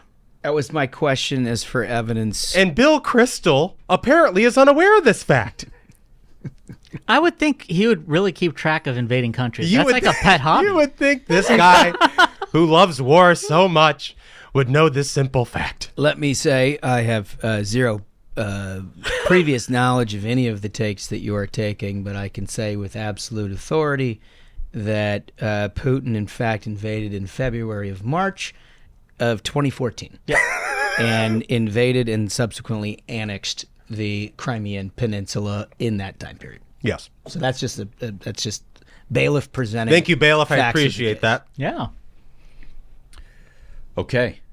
Judge, you ready? I hope so. Are you ready? Okay, Lee, let's exhibit number 6, if you will, please. And there's a quote tweet that I will just describe what's being discussed in the quote tweet, and that is a David Rothkopf tweet declaring Joe Biden is the most successful president of the past 60 years. That's a nice tea. And what Sherry Jacobus, a claimed former Republican, says a big reason why is that Biden's experience is so vast and so solid that he's developed the instinct and the wisdom to be a hugely successful president. From being the youngest senator to VP to a young black president, Biden, about the same age as Trump, is at the top of his game. My God. This is a man whose staff pulled him off stage 3 days ago. Didn't know where he was while he was talking, not just extemporaneously, directly from a sheet of prepared remarks that were written in 24 bullet point so his eyes could see them. At the top of his game, says this former Republican. I understand that policy takes from Bill Kristol are something you find interesting. He's literally blaming Trump for Putin invading Crimea. This is a guy who is the biggest. It's a great take, but I kind of feel like Joe Biden not having a handle on facts is almost table stakes at this point. You're gonna do Russiagate. Sherry Jacobus coming in with that take and being like, and he was also vice president for a black guy. Like, the fuck? Which of course. Like, that's a part of the resume? Your Honor, Your Honor, the thing I neglected to point out is that she retweeted herself on the quote tweet. The whole misuse of the internet doesn't appeal to me as much as when Duncan is judged, but I'll give that round to Sherry. We're going to round 3, folks. Wow, this is a big one. All right, so we go back to the champion to present a closing argument. Mr. Ashbrook, what do you have? Lee, this is a tough decision because there are a few to choose from. I'd like to limit the commentary of the council. So, Lee, I'll go to exhibit number 8, please. Thank you, Bailiff, for limiting the gate antics. You are welcome. I hate gate antics. So Cherry simply tweets, "Follow me on threads.net." This is the brand new site. It's not brand new. That was stood up about a month ago. Council, please. Stood up about a month ago, and Cherry is working to get people to come over to her account. You'll notice that the quote tweet comes from 2 weeks ago, which normally would be out of bounds. However, she retweeted it to draw attention to her new account. I will say this: the tradition here on the program with this particular show in this particular game is that you can look at both the tweets and the tweet replies. Mm-hmm. And whenever that becomes a part of a timeline in the 7-day window, it is appropriate to play here in this game. Thank you, Bailiff. So, Your Honor, that's why I would submit to you this is in play. What she says, she suggests that Elon, and I'm guessing she's referring to Elon Musk, the champion of Twitter, in this case. Can we get a timer? What the hell is going on here? Can you speed this up? As Elon ensures my follower numbers drop, my follower numbers on Threads increases. If you've not yet joined, please do so. I'm staying on both for now. Okay. Here's the question before we get to the other side that you'll have to consider, Judge, because as bailiff, I feel like the precedent is appropriate to enforce and you should be aware of it. It doesn't bind you to a decision, but you should know. Is the content of the September 6th tweet, is that what you are considering? Or is it the mere retweet, which is in the window of 7 days? And I don't know the answer. We've never had this play. I'm a strict constitutionalist. It's time-stamped September 6th. So it's a September 6th tweet. So I'm sorry. So what you're judging is the misuse of the internet. May I just quickly? I'm sorry, bailiff. May I please? I think I've made a ruling. May I please? What I'm pointing to. Oh, I know. They retweeted it within the time period, but the timestamp stands. So she could have retweeted that 5 minutes ago. But the timestamp stands. But you're saying it's disqualified? No, hold on. Just so we're aware of what is being talked about here. We have precedent of anything that shows up in the replies in the 7-day period being admissible. The question, which has never been presented before this court... I think it's madness to be like, if it gets a reply recently. Like, if you reply to a tweet from a year ago, that brings it back into play. That's madness. I'm a strict constitutionalist. No. What it brings back... Can I appeal to this court? I'd love to hear an opposing argument. I have a tweet on September 7th within the window that is going to end this entire conversation. Okay, yeah, so none of it matters. But I do think, hold on, let me just wrap this up with this. Okay. No matter what, the retweet should be considered by the court. No way. But it's simply a misuse, and it is not maybe the content, and this is the precedent. The content's from September 6th. We're recording this on September the 13th. 13 minus 7 is 6. No, it's a 6. It's outside the window. It's a 7-day window. This show's on Thursday. It's simple math. Yeah. More lies. This is Thursday. Let's go to the next round. Go ahead. Exhibit number 4, please, Wolf. And I'll be brief here in my remarks because somebody tried to filibuster this thing. We should run him for Senate. Some background here is that Tuberville has been having some holds on some military appointments. Sure. And had mentioned previously that they were reading out poems on the PA on some aircraft carriers. This is not the place to submit a white paper, counsel.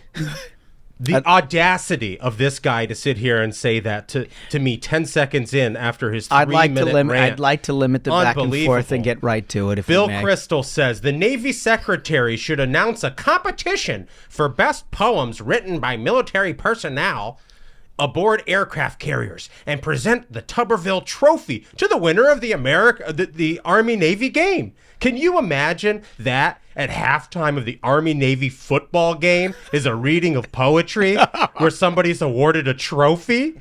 Again, Think about this guy. This is a man of the people. He knows what a college football audience would want. Can you imagine the student section at halftime having to listen to that shit? Well, the censoriousness is what he's concerned about, Michael. We learned that in round 1. It's an incredible take, and that coupled with Ashbrook's illegal tweet means you are champion. Let's go. This week for King of the Hill. Let's go. Let's go. Oh, I love it. I love a little bit of controversy. It's just so good. We got to get to this interview because it's fantastic. This is Representative Nancy Mace.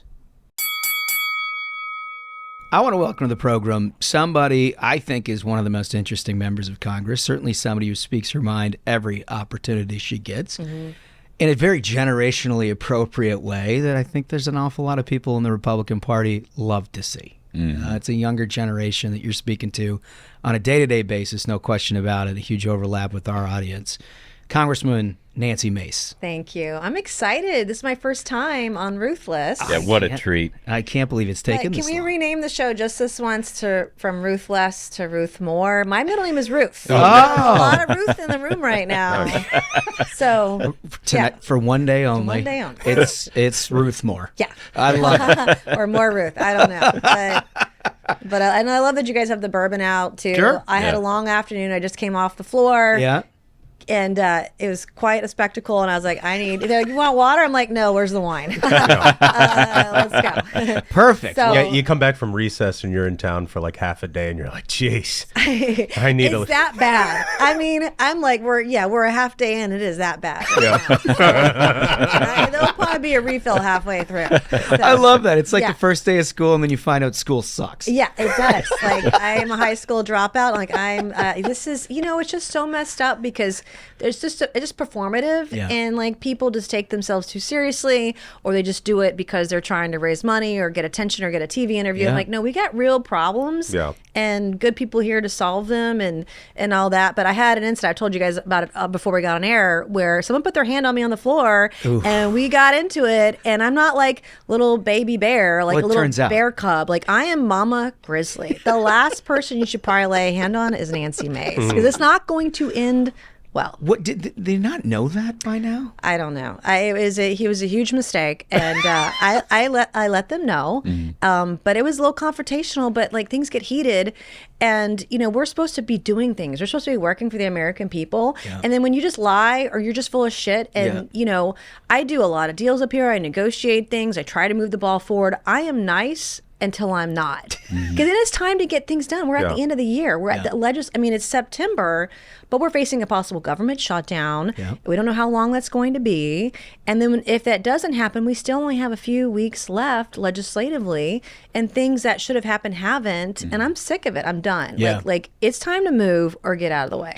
So in your view, what is the performative thing, the BS that you would call out in the this PR moment? stunts, right? What's the specific thing that's happening right now that you are pissed about? Well, I'm pissed about things that I have worked on this year, negotiated, would move forward, and nothing has happened. All in the spending. And I am, it's part of it's the spending, part of it's women's issues. And I've tried to lead our party down a path to show that you can be pro-woman and pro-life. Like, we don't have to lose next year. We can be genuinely protective of life and genuinely protect women. And I have laid the groundwork for that. I've been made promises that have not been kept, and that's my problem. I'm like, I'm good on a handshake. I'll look you in the eye, mano y mano. But the minute that you lie to me or you cross me, like, it's over. And I'm about at the brink of it. And we don't have to lose next year, and we don't have to be assholes to women. But that's what we're doing right now. I am a suburban woman. I'm a single mom. I am the demographic that we have to win. And what's happening is not winning me over right now. So I know if I'm pissed off and I'm angry, imagine about all the other women out there that are seeing it from afar, and they're even more angry. Yeah. And I go home, I'm in a purple district. I hear from people all the time, day in and day out, all sides of the aisle, all political affiliations, and they're really angry. And they should be. We've done nothing this year. Yeah, I mean, of consequence. It is interesting on this whole range of issues. It is interesting how it's too often I think Republicans fall into the category of just sort of like dogmatically ideological one way or another, and they don't think about tone, which is amazing to me at some level. When you're in a business that requires public approval in order to keep doing your job, I'm always sort of amazed that there are that many people who are like, no, my goal is to try to piss you off. To the maximum extent, and then that's what success looks like. And you come at that the other direction. Yeah, no, I call a spade a spade. I mean, I was in the chair on oversight today, chairing committee. I said bullshit 3 times, I think. I mean, I'm just so tired of it. Does anybody ever come up and be like, Nancy? Well, I mean, no. I mean, people are just sort of aghast sometimes, but also it's just like both sides are full of it, and I'm tired of it. Like I've done a very good job of delivering for my district and my state, but federally and nationally, when Roe v. Wade was overturned, we just became complete assholes. It was like our way or the highway, no exceptions, 0 weeks. Like, no. And just the same side on the left, people aren't for abortion up until birth. Not to say it's happening every day. It does occasionally happen.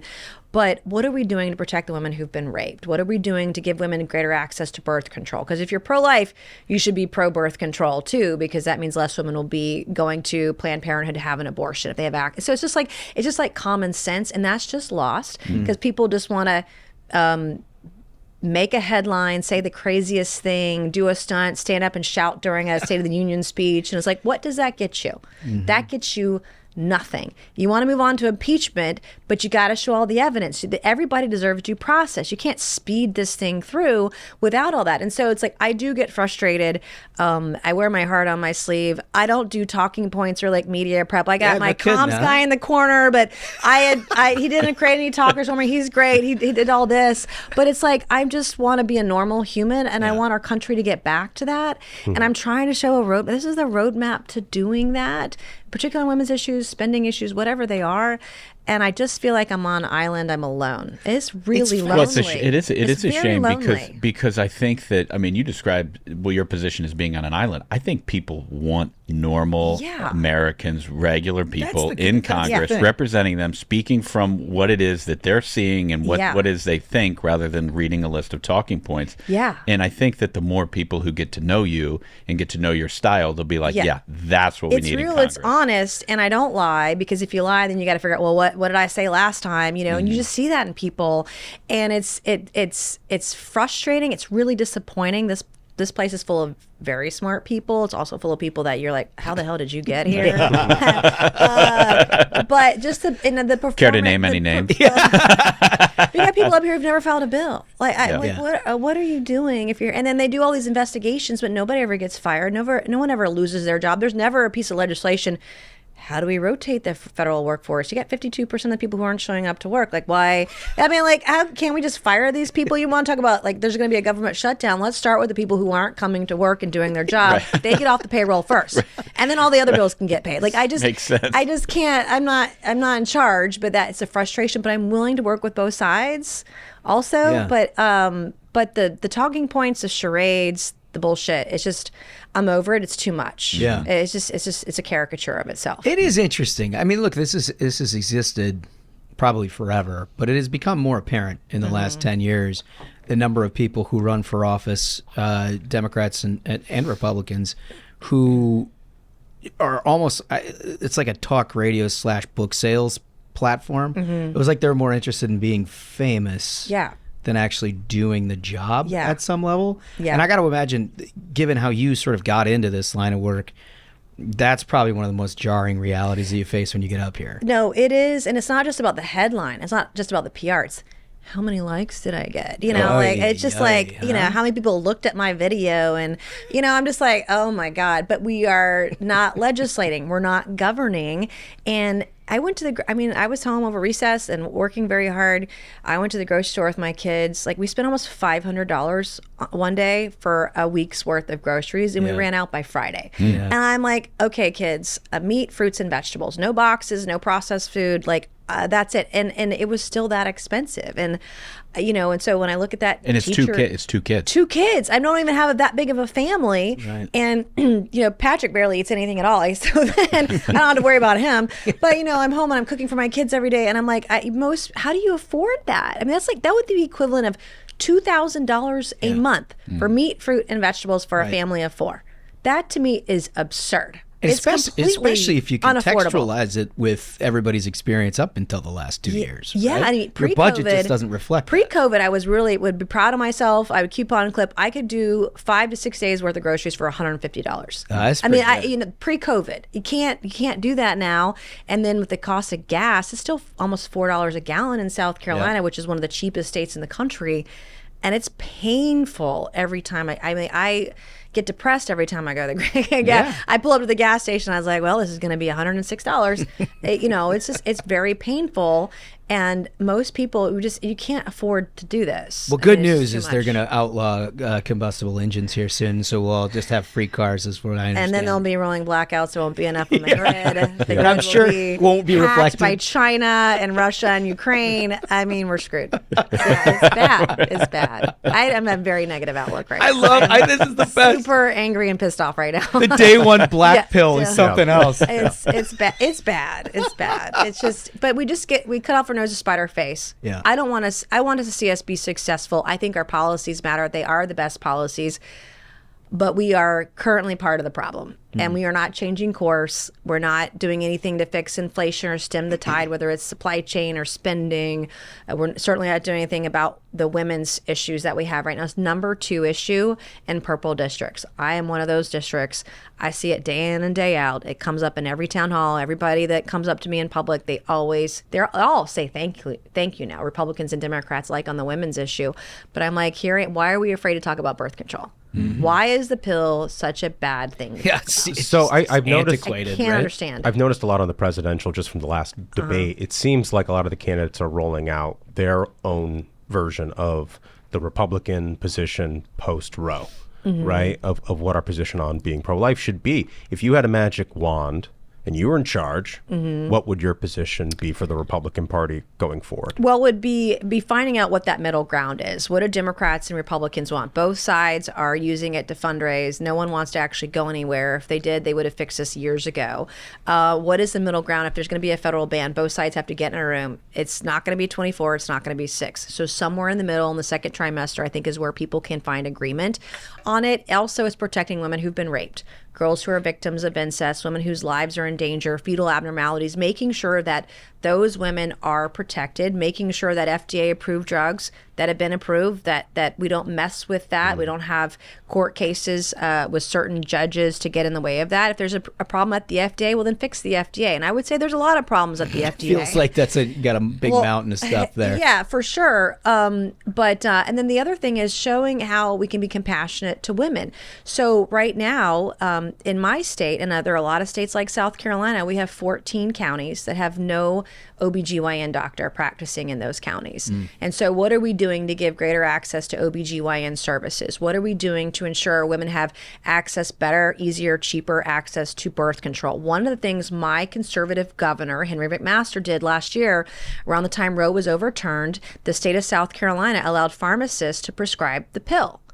Right there at the pharmacy, so you didn't have to go to the doctor. That is a great first step. That's conservative, that's pro-life.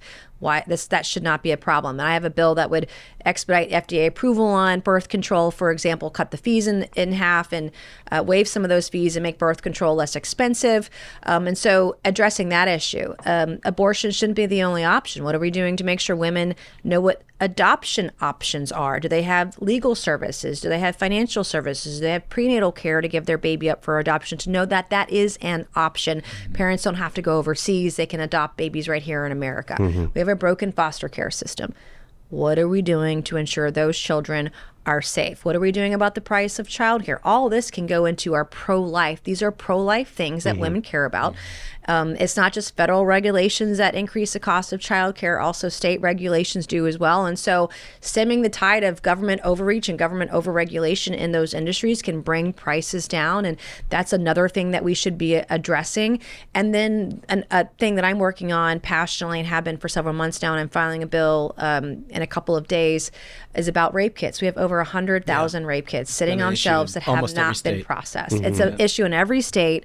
And I've crafted a bill that both sides can get behind and hopefully get it expedited. But that should be part of our pro-life bucket of policy and bills to show we can be pro-woman and pro-life. We can walk and chew gum at the same time, and we'll protect women and we'll protect life. It's as easy as that. It doesn't have to be controversial, but the minute you say birth control, time out, she's got to wear the scarlet letter. She's a heretic. We can't do any bills with her. That's what the pro-life groups have done to me. And I'm like, okay, fine. You never hear Democrats make the case the way that you just made about all of the issues that go into this subject. Democrats literally, they have a talking point. They are the picture of what you are trying not to be. They have a talking point that's given to them by a consultant or by some industry, and they just say it ad nauseum. They never talk about the issue in real life terms like you just did. Right. And that's a winning message. So I just did this thing, Badass Woman with Dana Bash, the other day, and they did this TikTok summation of the interview, and it just young women were like, oh my gosh, like this is the first Republican I've ever heard talk about the issue in the way that I believe it. And these are pro-choice women, pro-life women, all getting behind it. And I'm like, I'm in a purple district, so I see it every single day. I'm like, this is a winning message. It can be conservative, it can be pro-life and be pro-woman at the same time. We can walk and chew gum.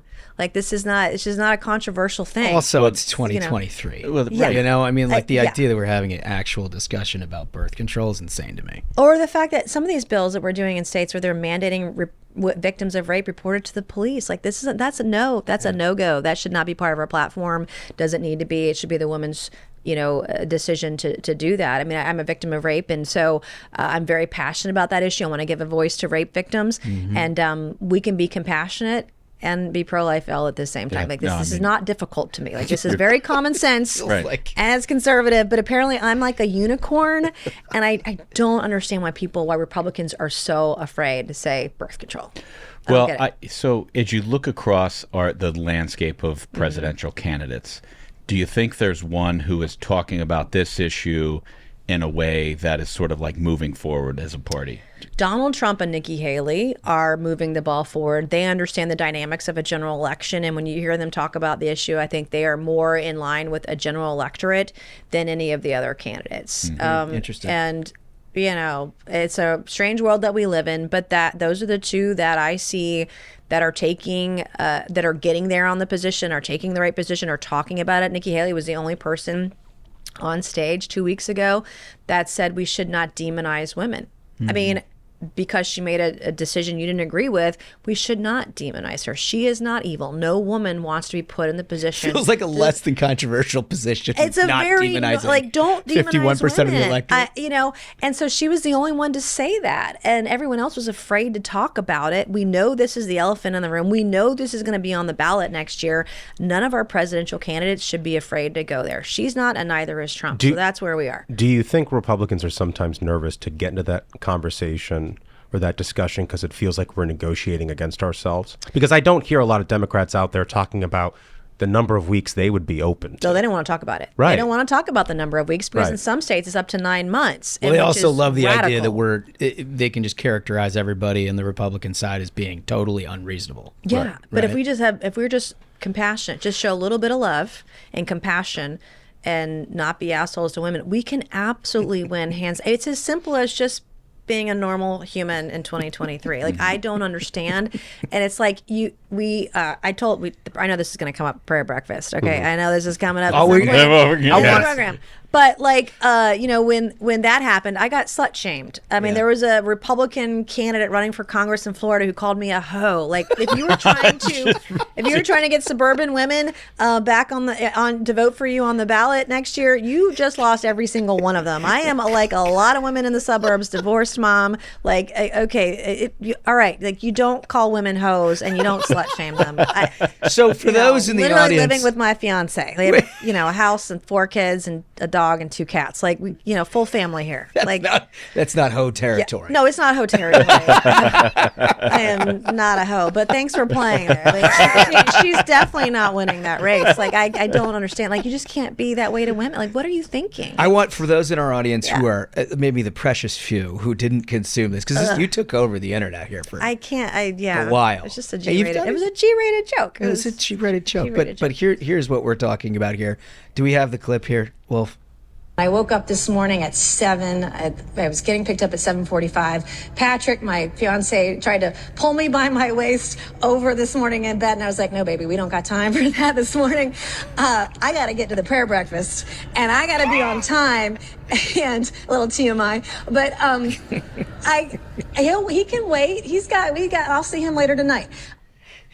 It's a very normal morning for a lot of Americans. It was a little inappropriate. I realize that now, but it was really funny. It was kind of worth it. Yeah. And everybody knows Tim Scott has a prayer breakfast. Yeah, well, I mean, you certainly made that known. If his numbers go up in Iowa, I'm going to take a little bit of credit for that. So, I go to church because I'm a sinner, not because I'm a saint. I'm a work in progress and probably will be for the rest of my life. It is pretty funny, though. I mean, you're right that it inspires. One of the things that I love about you is that you do inspire conversation, whether or not it's self-deprecating or not, or something like that.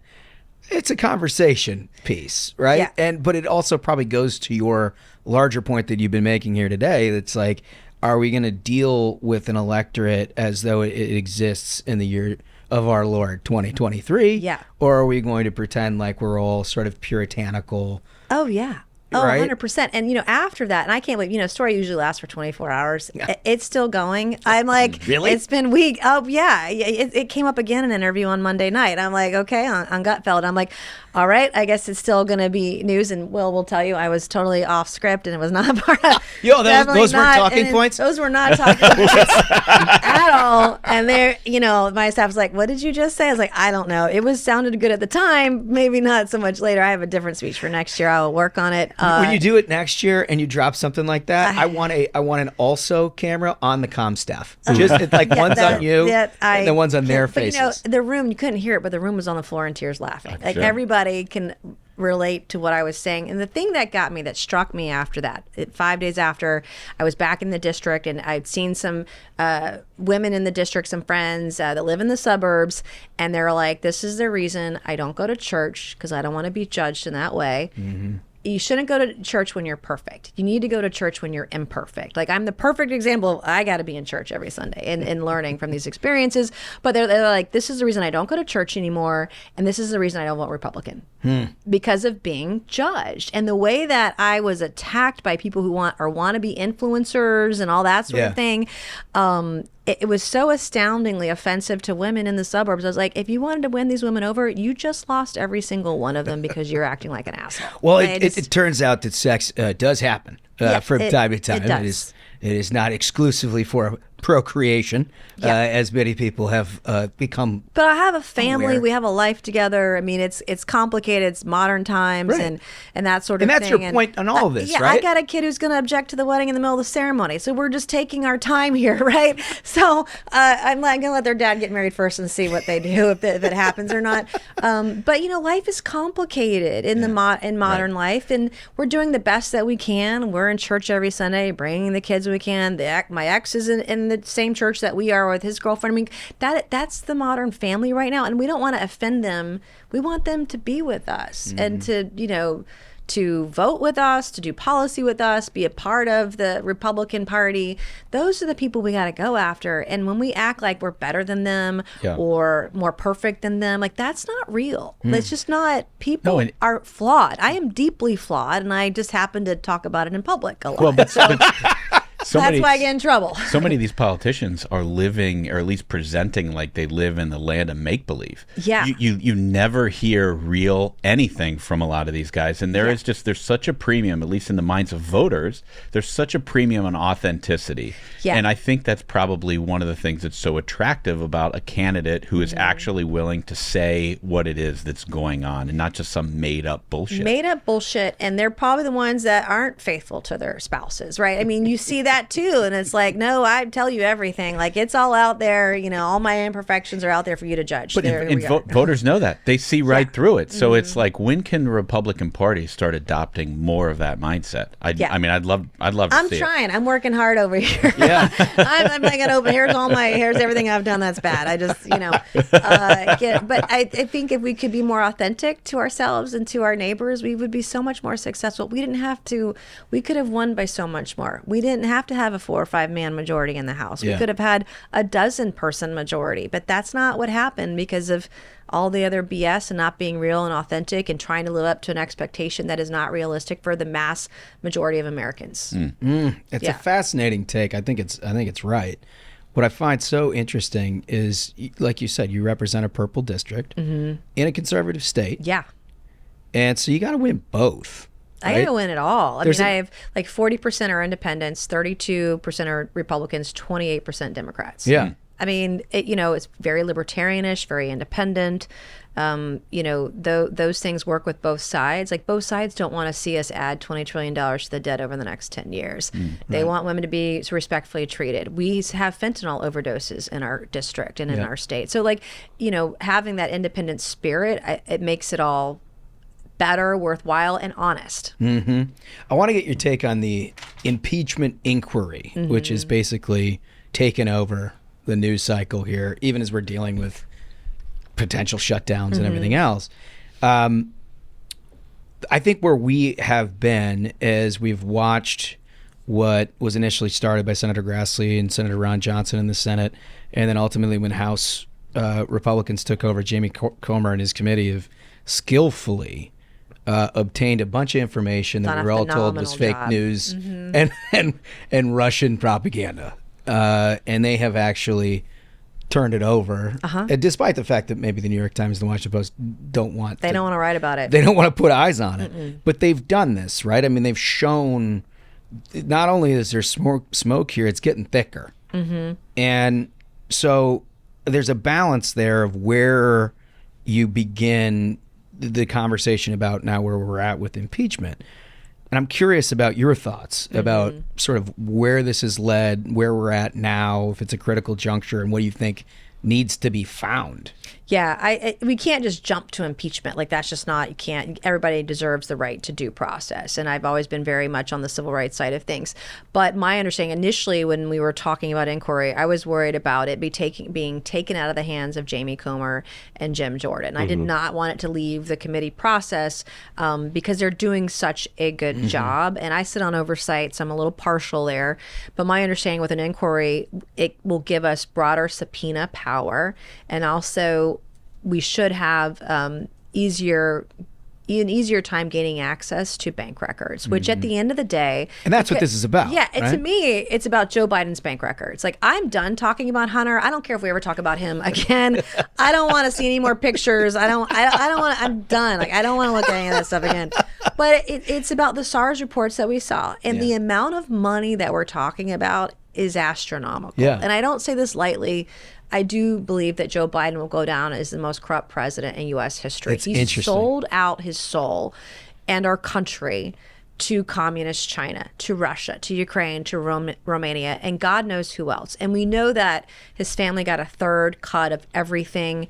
And I do believe that $50 million is the low bar. I believe that he and his family got much significantly higher than that. That's the amount of money that we're talking about. Okay, it's enormous. It's a wild sum. It's a astronomical sum of money. And I don't say that lightly at all. And so for me, I want to be able to show the SARS reports to the American people and to the mainstream media, but we can't do that. So we have to go and get bank records. And we've been slow-rolled by the FBI, the DOJ, the IRS. Everyone has tried to stop this. Not only that, but when the laptop came out, you had 51 Intel folks that said it was fake. It was not fake. Right. Turned out everything we've said that we've been accused of being fake has turned out to be real. I was accused of being QAnon because I said there was a prostitution ring. And I'm like, I am the last person. I am not QAnon. How can you look at me and my positions and my votes say QAnon? I'm nowhere near that at all. Also, not for nothing, but like the pictures of Hunter have they've been out there, so it's like it's not a secret he was hiring prostitutes, and then we find out he was writing it off on his taxes. So it's like, okay, I'm not a conspiracy theorist. It's a hell of an expense report. I'm not sure many real. HRs that get away without. But there are text messages, there are phone calls, there are emails, there are witnesses and whistleblowers, and every time Joe Biden's asked about it, he lies. Yeah. So while he's still alive, let's get all the evidence and get him to answer as many questions as possible, right? And get to the bottom of it. I think this, it was the press that did all the digging on in the past on past presidents and that sort of thing, and they're not doing anything. It is amazing. Sweeping it under the rug like this is all normal. This is not. They just want to say Trump. And pretend everything goes away. And that's not, no. And I believe the vast majority of Americans believe Joe Biden did something wrong and broke the law, and we're going to prove it. And if you want to answer the questions, then this inquiry will. Yeah. I mean, that's how I look at it. And at some level, you're forcing the discussion that, as you noted, is not happening in the corporate media and wouldn't happen. Yeah. Unless you're basically force feeding them as an act of Congress. Well, and then you got the whole thing about the Delaware prosecutor who was supposed to be a special prosecutor, but maybe didn't really have the powers. And then there's a controversy with Merrick Garland, and now he's going to have new powers, and he's going to be the real special prosecutor. And it just seems like you can't trust any of these people to actually get to the bottom. Trust none of them. Like, let's keep it in the house where y'all can do the real work. It's all for show. But the other thing is, too, I don't want what the DOJ and the FBI have done, IRS, that's all for show. That's all a cover-up. But we can't do the same thing. What we do cannot be for show. It has to be deliberate. It has to be real. It has to be truthful. We can't hide anything. Even if we have evidence that exonerates Joe Biden, we have to show it. Like, we can't hide anything and be as transparent as possible about this. And I believe the evidence does exist. I believe that it's warranted. An inquiry is warranted because I want to prove it through credit card statements, through bank records, how this thing happened. I mean, I have seen enormous sums of money from communist China in Biden family member accounts, and I'm like, and young Biden family grandchildren, and I'm like, none of this happens without Joe Biden. All the flights that Hunter was on with Joe Biden, all the phone calls, the content of those. We know there are more witnesses out there and whistleblowers, and I want the bookkeeper. Why have we not subpoenaed the bookkeeper? Because this was an elaborate labyrinth of bank accounts and LLCs. I mean, you had to have a whole team laundering this money. It was so not big. The one that's figuring out how to he was just getting his bills paid. And there's Hunter Biden's text message, right? Yeah. Which says, I have to give half my paycheck to Pop or whatever. And 10% for the big guy. 10% for the big guy. It's like if those records only exist in bank records. Well, it's corroborated too by the FBI 1023. That's just one 1023 document, but they split it. It was a $10 million bribe. They each got 5. So the bank records and credit card statements, I believe, will show all of that. So if it's no problem, show us what you got. Show us the money, Joe. But he's not going to do. So you think you're heading down the path here? Oh, for sure. But obviously, we have to show all the evidence. Yeah. We got to be deliberate in the investigation. We got to get the bank records. Yeah. We got to subpoena Hunter. We got to subpoena the bookkeeper. I would like to talk to Shokin, and I want to see Joe Biden's math. I want to see where he made all his money and where it went, where it came from. But if it wasn't for a Republican majority in the House, we would never be on the road to learning any of this stuff because, the press does not do any kind of accountability, due diligence on Democrats. Phil Bump was on a podcast. This is the guy from the Washington Post, political reporter. And the podcast host was like, well, we have the text from Hunter saying he gives half the money to Joe. And, isn't that evidence? And he acts sort of incredulous. It's one of the dismissive of it. It's one of the worst parts about it. He's a journalist. Think about how many articles have been written about the accountants, like profiles of Donald Trump's accountants written in major newspapers on the major broadcast Alpha Bank network. was And not the a single server, one about you know? Biden The family smoking gun in businesses. Prague. Exactly. It's just ridiculous. And they were not treated equally. Like No. I'm someone I have voted to send members of my own party, hold them in contempt. Like Yeah. of Congress. Like I've done that. Like I'm calling a spade Well, a this spade. is the great both dichotomy sides. with you is Yeah. that you have actually maintained relationships with many of these journalists. Like I see you go do shows that no Republican would do, and you go in and try to talk honestly about your position, all range of things. You take heat from both sides to do it. You also notice what they're curious about, what they're not curious about in that process. Oh, yeah. And then like the lack of curiosity in this aspect of what you're yeah. interested in as compared to,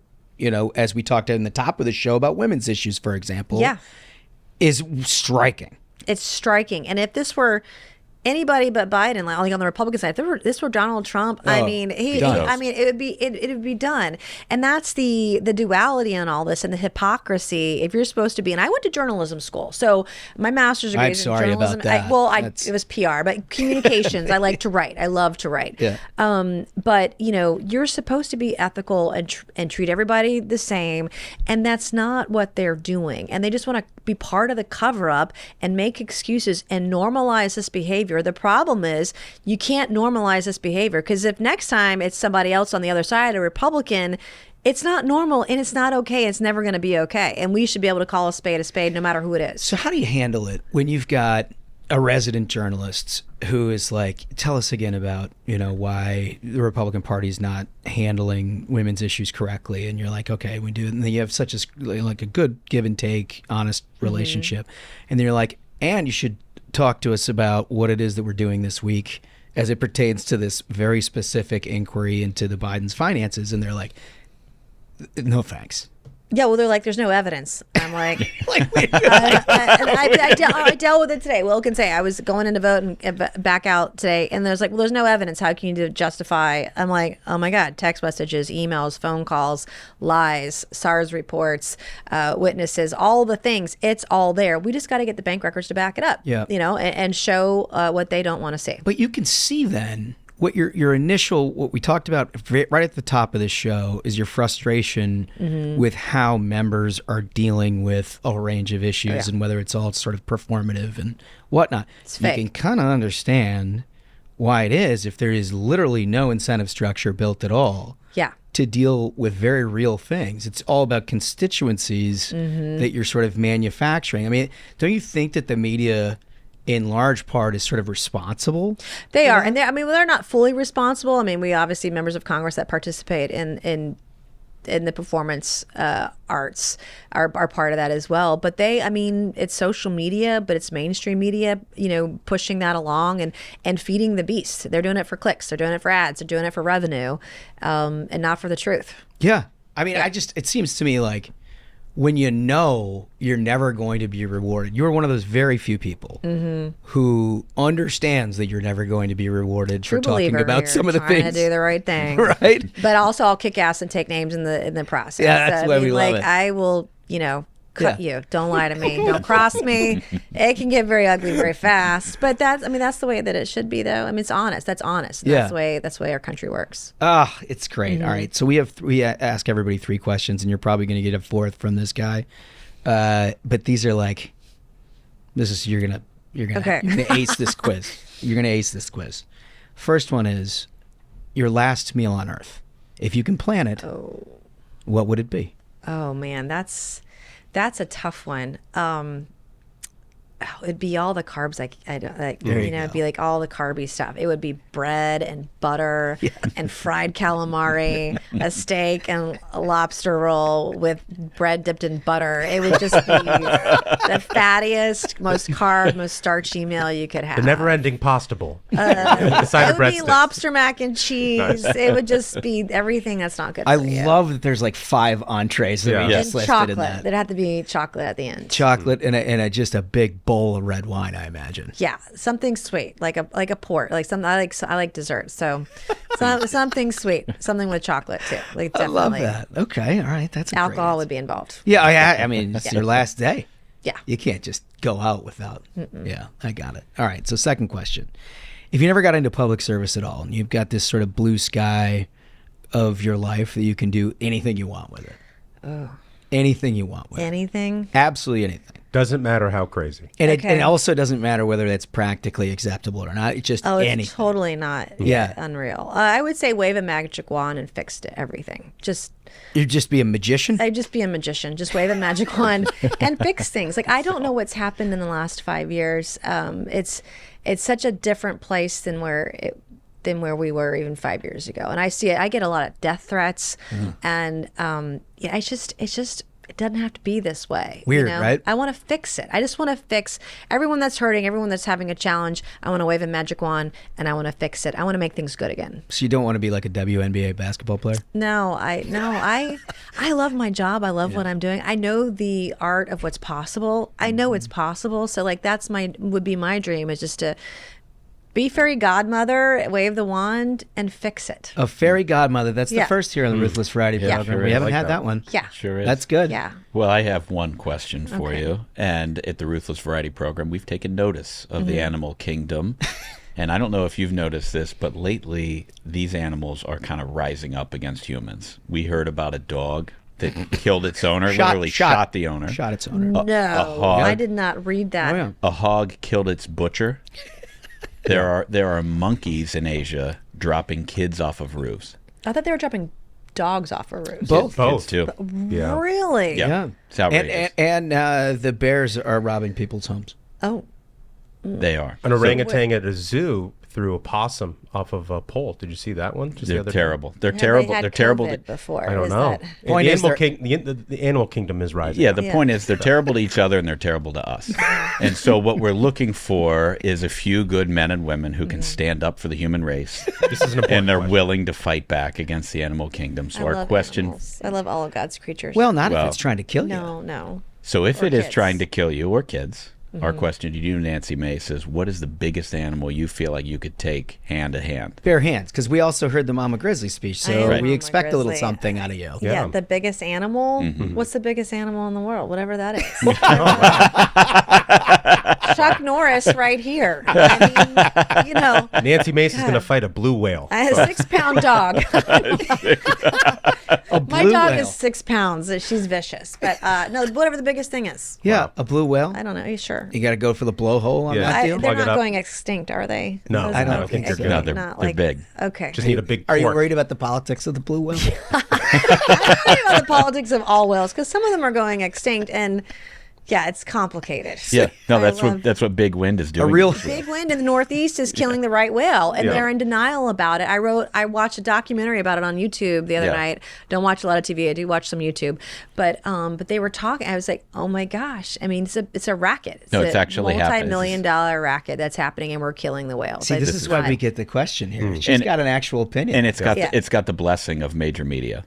They don't care. They look past it. They don't care because it's wind. And I'm an environmentalist, but some of the environmental stuff, it's a complete racket. The lawsuits, the attorneys making money, and now you're killing the whales because of. I mean, I support all forms of energy, and I would like to support offshore. But if it's going to kill whales that are going into extinction, let's keep it on land. Yeah, people should at least know the unintended consequences. Yeah.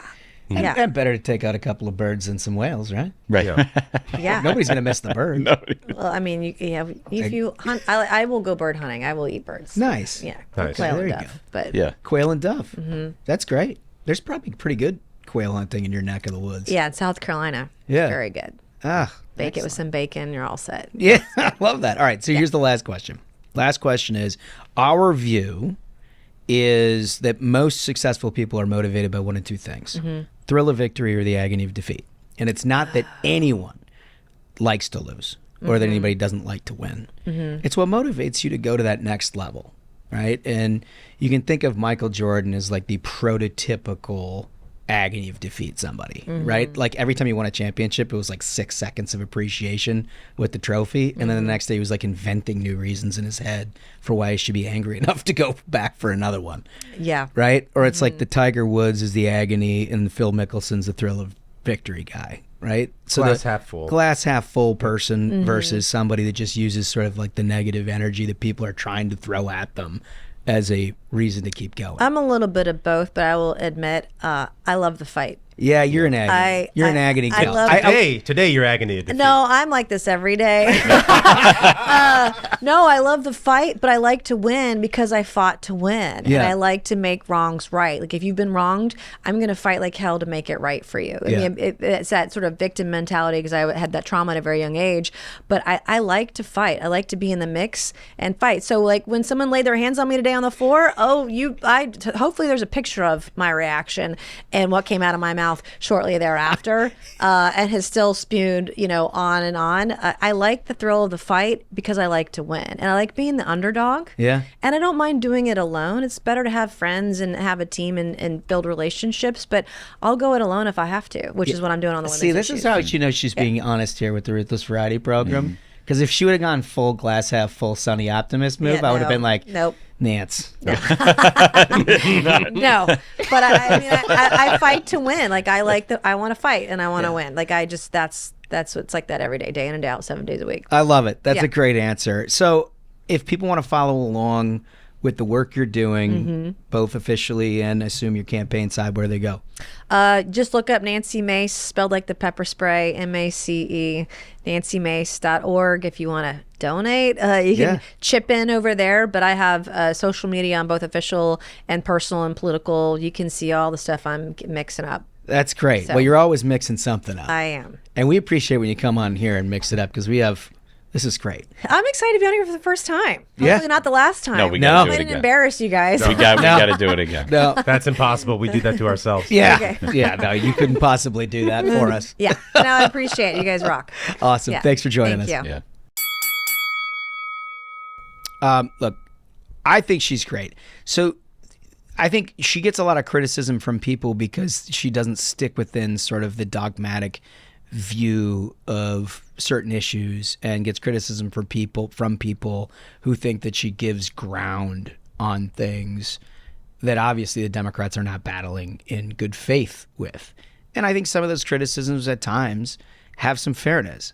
What I really appreciate about her, and I think she's like way ahead of her time on, is she's so authentic. Yeah. She tells us exactly what she thinks on a day-to-day basis. And like, if you are a voting member of the public, what the hell else do you want? No, she's a very, very interesting interview. We have to have her back on the show. Also, for the audience to hear from a member of the Oversight Committee right before they'll be meeting Thursday morning to present this, I mean, that's a big get. Huge insight for our audience. Yeah, I have a feeling she's going to be a regular here on the program because she takes a different tact. Like she makes you think about stuff, which is sort of what we do here in a little different way.